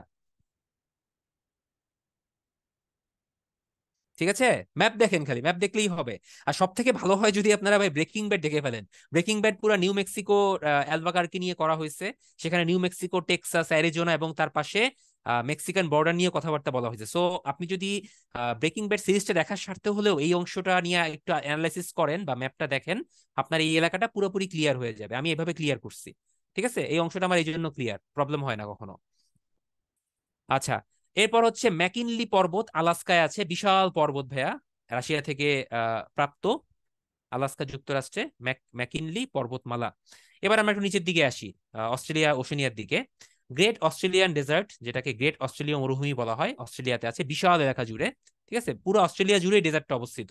তো স্পেসিফিক কোনো জায়গা বলা যাবে না, বিভিন্ন আপনার স্টেট বা রাজ্যের মধ্যে এটা আছে।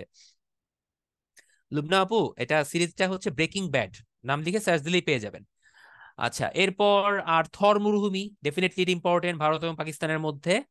আহ এছাড়া এখানে কিলিমাঞ্জারো পর্বত আছে তানজানিয়াতে, নায়াগ্রা জলপ্রপাত আছে কানাডা এবং যুক্তরাষ্ট্রের মাঝে। এই কয়টাই মোটামুটি এনাফ এখান থেকে পড়ার জন্য, বাকিটা আমাদের প্রিপারেশন বুক দেখবেন, এনাফ। আচ্ছা, এবার আসি, মরুভূমিগুলা আলাদা করে দেখানো হয়েছে এখানে, হোয়াট এভার অলরেডি বলে ফেলছি, তারপর একটু দাগাই দেই। পাতাগোনিয়া, আর্জেন্টিনা, চিলি, ছোট করে লিখে দিচ্ছি। Great basin, USA, Texas, California, Arizona, New Mexico. Kalahari, Namibia, South Africa. Thar মরুভূমি কোথায়, India, Pakistan. Sahara, North Africa. Chad, মিশর, আলজেরিয়া, তিউনিসিয়া, লিবিয়া। ঠিক আছে, এই টাইপের দেশগুলা। Arabian desert, Arabian desert. Taklamakan, দাসবে কাবি লাগবে না ভাই। গোবি মরুভূমি কোথায়, চীন, মঙ্গোলিয়া।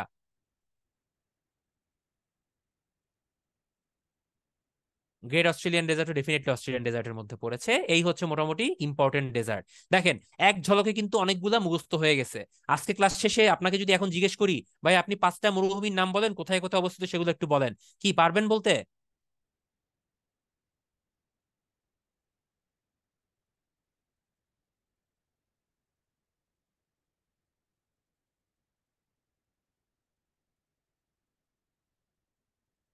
ইনশাল্লাহ, ঠিক আছে, পড়তে হবে, আবার আরেকবার দেখতে হবে।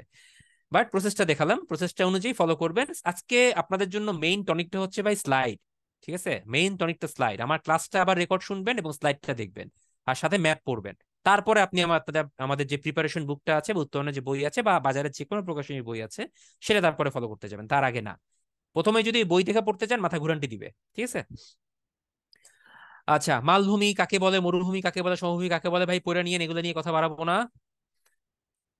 পর্বত সমূহের নাম, অলরেডি অনেকগুলো পর্বতের নাম বলছি, বাট এই কয়টা পর্বত আপনাকে মাস্ট জানতে হবে। আমি একটু স্টার মার্ক দেই। নাম্বার ওয়ান, আন্দিস পর্বতমালা, এটা মাস্ট জানতে হবে, কারণ এই পর্বতটা প্রচুর লম্বা, নর্থ থেকে সাউথ পর্যন্ত বিস্তৃত। আমি একটু ম্যাপে চলে যাই, তারপর আপনাদেরকে বলি। দেখেন আন্দিস কি আকাশটা করছে।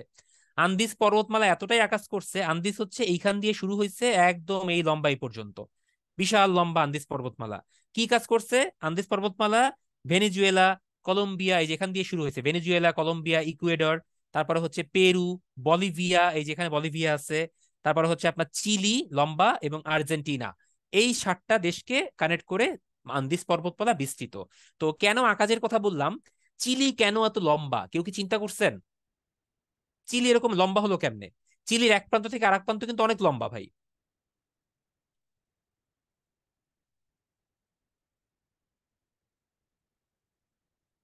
চিন্তা করি না, আমরা আমরা জানি যে চিনি লম্বা। মেইন কারণটা হচ্ছে ভাই আপনার এই আন্দিস পর্বতমালা। আন্দিস পর্বতমালা থাকার কারণে চিলি তাদের কখনোই সাম্রাজ্য বিস্তার করতে পারছিল না, তারা পড়ে গিয়েছিল একটা সাইডে। এক সাইডে হচ্ছে আপনার সাউথ প্যাসিফিক, আর এক সাইডে আন্দিস। সো তারা কোন দিক যাবে? তারা না যেতে পারছে ওয়েস্টে, না যেতে পারছে ইস্টে। So definitely they have to go either north or either south. তো তারা কি করলো, নর্থ এবং সাউথে বিস্তৃত করলো। নর্থে গিয়ে বলিভিয়ার সাথে যুদ্ধ করলো, যুদ্ধ করে বলিভিয়া এবং ভেনেজুয়েলা থেকে কিছু অংশ দখল করে নিল। সো বলিভিয়ার একটা পার্ট আগে সমুদ্রের সাথে কানেক্টেড ছিল, সেই পার্টটা চিলি নিয়ে নিল। সো বলিভিয়া হয়ে গেল এখন সমুদ্র থেকে বিচ্ছিন্ন একটা জায়গা, স্থল বেষ্টিত একটা এলাকা। দেখেন তো বলিভিয়া স্থল বেষ্টিত কিনা, ম্যাপ দেখেন, ম্যাপ দেখে আমাকে বলেন।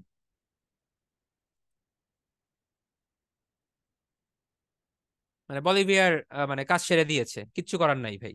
ঠিক আছে, নিয়ে নিছে, কি করবে বলেন। আর অন্যদিকে দক্ষিণে আর্জেন্টিনার দিকেও তারা কিছু হাত বাড়ালো, সেখান থেকে কিছু অংশ নিয়ে টিয়ে বেশ লম্বা একটা চিলি দেশ গঠন করলো। ঠিক আছে। আর একটা মজার ইনফরমেশন বলি, আপনারা ব্রাজিলের ভ্যাস্টনেস সম্পর্কে আইডিয়া নাই, ব্রাজিল যে কত বড় আমরা বুঝতে পারি না। ব্রাজিলের এই যে উত্তর পার্টটা, একদম নর্থের যে ব্রাজিলের পয়েন্টটা, সেই নর্থ পয়েন্ট থেকে আমেরিকার যে ডিস্টেন্স, ব্রাজিলের এই নর্থ থেকে সব থেকে সাউথের যে ডিস্টেন্সটা তার থেকে বেশি। তার মানে ব্রাজিলের নর্থ পার্টে কেউ থাকলে সে যদি ব্রাজিলের সাউথ পার্টে যেতে চায়, তার থেকে তার আমেরিকা যাওয়াটা বেশি সহজ। ব্যাপারটা বুঝতে পারছেন? আবার ব্রাজিলের সব থেকে যে ইস্ট পার্টটা আছে, সেখান থেকে যদি আপনি এখান থেকে চিন্তা করেন, এই কানেক্ট, এই দূরটা, আফ্রিকার যে দূরত্বটা, সেখান থেকে ব্রাজিলের আবার এই যে পশ্চিমের অংশটা, সেখান থেকে তার ডিস্টেন্স কিন্তু আবার এইটা কম, এইটা বেশি। সো আলটিমেটলি ব্রাজিলের ভাস্টনেসটা আমরা আসলে আইডিয়া করতে পারি না। ব্রাজিল কিন্তু অনেক বড় একটা দেশ, কাইন্ড অফ সাউথ আমেরিকার প্রায় হাফ ব্রাজিল দিয়ে আবৃত, বা ব্রাজিলের হচ্ছে হাফ দখল করে রাখছে। তো একটু মাঝে মধ্যে এগুলো চিন্তা ভাবনা করেন, ম্যাপ দেখে দেখেও ডিস্টেন্স বের করা যায়, দেখবেন যে বেশ মজার। ঠিক আছে। আচ্ছা, তো এবার আসি সামনের দিকে। মরুভূমি পড়ে ফেলছি, আর দরকার নাই। পর্বতমালা নিয়ে কথা বলছিলাম। হিমালয় পর্বতমালা কোথায় আছে আমরা জানি। রকি হচ্ছে কানাডা যুক্তরাষ্ট্র, হিন্দুকুশটা দেখবেন, ককেশাস দেখবেন, আল্পস পড়বেন ইউরোপের। পুরো ইউরোপ জুড়ে আল্পস বিস্তৃত, সুইজারল্যান্ড থেকে শুরু করে জার্মানি, ফ্রান্স, এবং definitely one of the best best best sceneries of the world. আল্পসের মতো সৌন্দর্য অন্য কোনো পর্বতে আপনি পাবেন না। ডেফিনেটলি আমরা হিমালয়ে পাবো, মাউন্ট এভারেস্টে, বাট আল্পসের সৌন্দর্যের সাথে তার কোনো তুলনাই হয় না। ঠিক আছে। আচ্ছা, অলিভ, পিরেনিস না দেখলেও চলবে, যেগুলো দেখালাম ভাই এটা একটু দেখেন। কারাকোরামটাও দেখেন, যেহেতু ভারত, চায়না, পাকিস্তান আছে। তো এর মধ্যে কে উচ্চতম কে দীর্ঘতম একটু দেখবেন। আন্দিজ হচ্ছে দীর্ঘতম, ওই যে বললাম না বিশাল লম্বা। হিমালয় হচ্ছে উচ্চতম পর্বত শ্রেণী। আর আল্পস হচ্ছে ইউরোপের সর্বোচ্চ পর্বত, ইউরোপের। ওকে, এই তিনটি ইনফরমেশন মাথায় রাখবেন। আচ্ছা, এবার আমরা কিছু গিরিপথ পড়ি। গিরিপথ হচ্ছে দুইটা বা পার্বত্য অঞ্চল যেখানে থাকে, সেখানে দুই তিনটা পর্বতের মাঝে ছোট এবং মাঝখানে চিপা রাস্তা থাকে, যেগুলোকে আমরা গিরিপথ বলি। ঠিক আছে। তো এরকম কয়েকটা গিরিপথ আছে যুক্তরাষ্ট্রে, একটা আছে আলপিনা, বোলান, খাইবার। খাইবারটা মনে রাখবেন, এটার নাম হচ্ছে খাইবার পাস। খাইবার পাস বলা হয়, অর্থাৎ এই পাস দিয়ে পাকিস্তান এবং আফগানিস্তানের মধ্যে এই পাসটা অবস্থিত।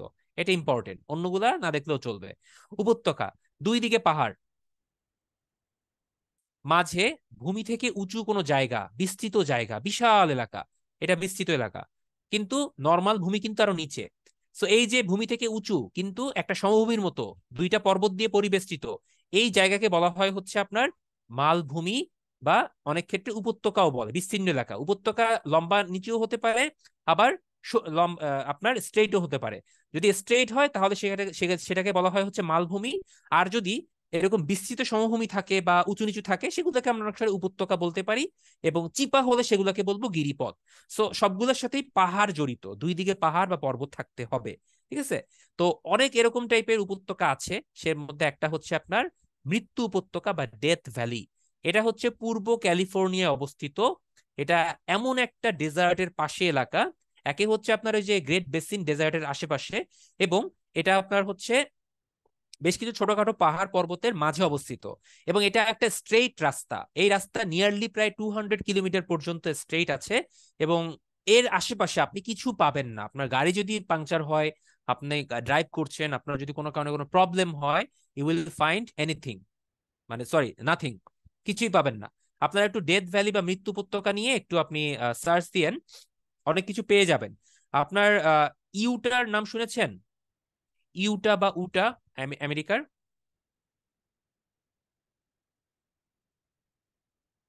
এখানেও ভাই ওই শার্লক হোমসের কথা বলতে হচ্ছে, সরি টু সে।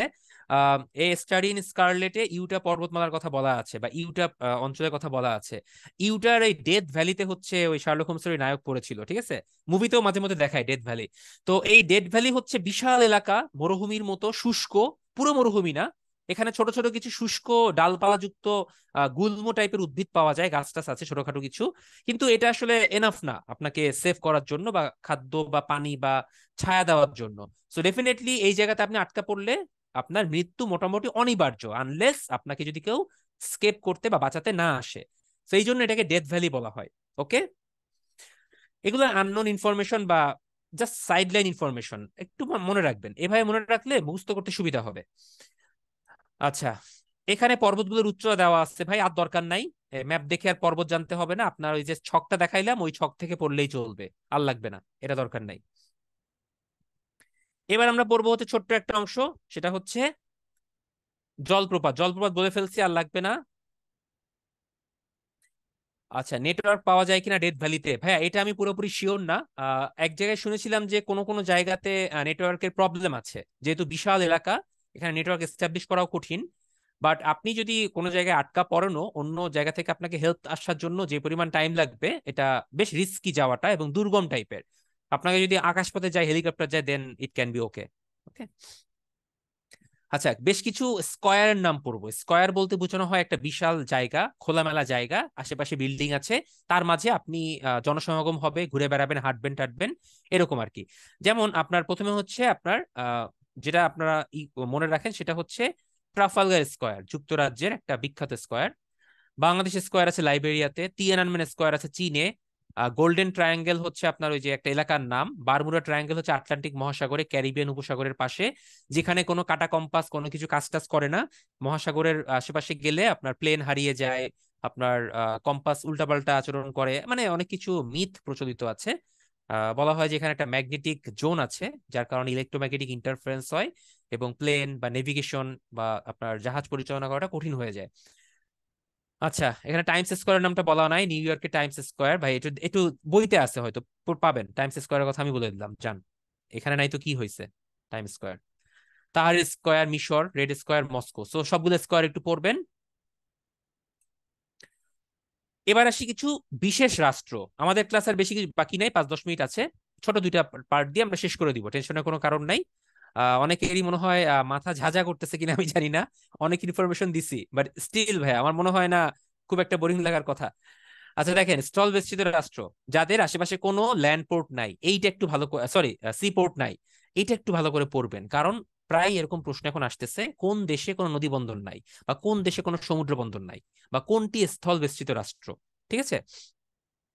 তো দেখেন এই যে কাজাখস্তান, মঙ্গোলিয়া বা যতগুলো স্থান আছে, আমি আবারও বলতেছি, মধ্য এশিয়ায় যতগুলো স্থানযুক্ত জায়গা ম্যাক্সিমামই হচ্ছে আপনার স্থলবেষ্টিত।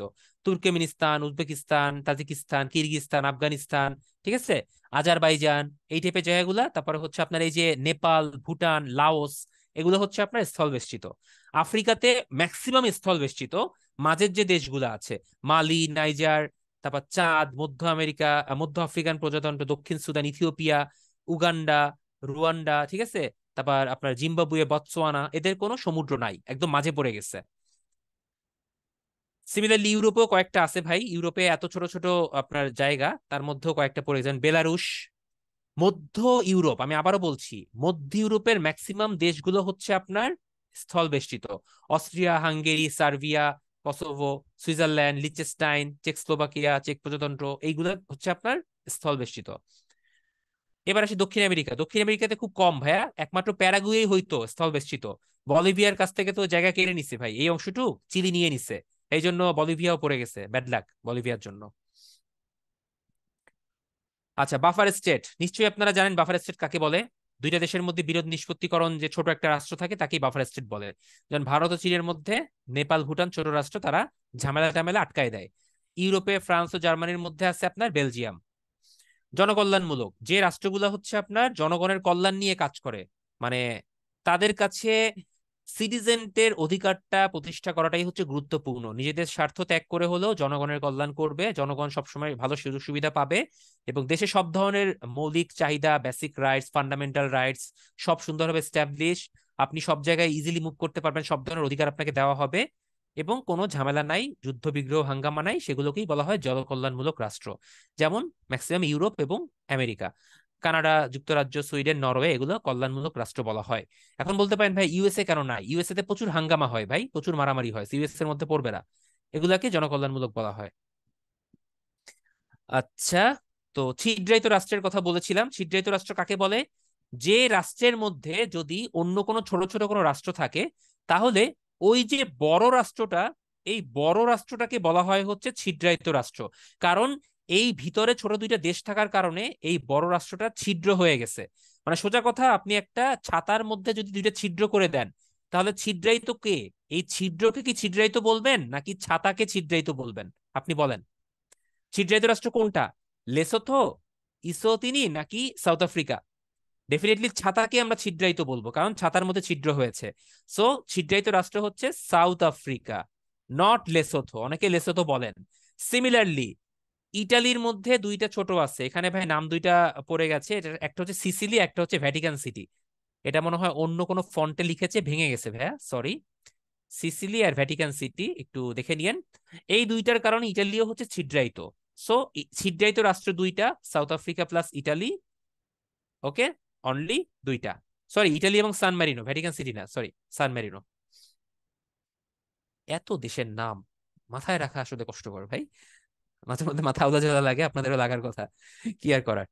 আচ্ছা, একটা পোল কোশ্চেন লঞ্চ করবো না, এটা একটু বলেন, হিন্দুকুশ পর্বতমালা কোথায় অবস্থিত?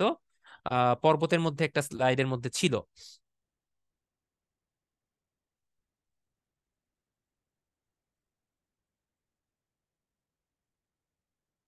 পাকিস্তান হবে ভাইয়া এটা। হিন্দুকুশ হচ্ছে পাকিস্তানে, ওকে। এটা পাকিস্তান, অ্যান্সার দিয়ে দিচ্ছি।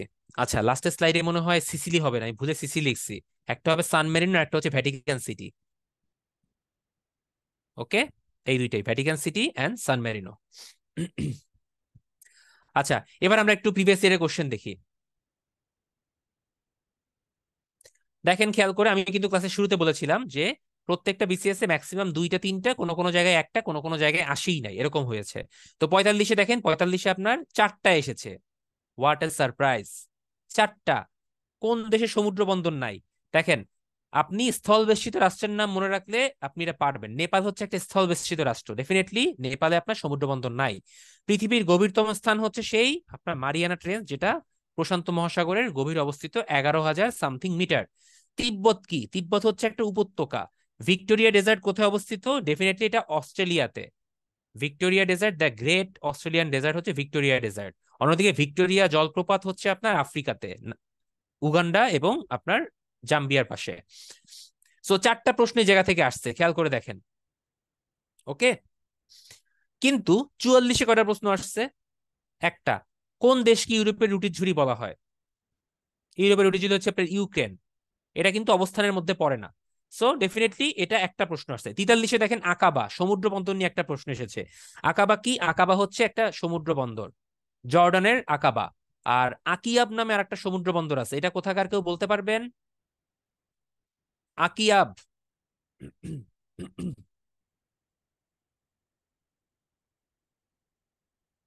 আচ্ছা, আজকেই পড়ে নেন, মিয়ানমার। আমাদের প্রিপারেশন বুকে পাবেন, স্লাইডে হয়তো ছিল না। আকিয়াব মিয়ানমারে আছে, ঠিক আছে। জিবুতি দেশটি কোনটার পাশে অবস্থিত? এটা 43-এর প্রশ্ন, 43-এ দুইটা প্রশ্ন আসছে এখান থেকে। জিবুতি দেশটি কোথায় অবস্থিত? এডেন উপসাগরের পাশে। সো অবস্থানটা জানতে হবে, এটা একটু কঠিন ছিল এই প্রশ্নটা। দেখেন 41-এ আসছে একটা, এশিয়াকে আফ্রিকা থেকে পৃথক করেছে কোন প্রণালী? না জানলে পারবেন না, সো বাবেল মানদেব। একটা মাত্র প্রশ্ন প্রণালী থেকে। 40-এও একটা প্রশ্ন, শ্রীলঙ্কার কোন সমুদ্র বন্দর চীনের নিকট লিজ দেওয়া হয়েছে? হাম্বান টোটা। খুবই কমন প্রশ্ন ছিল।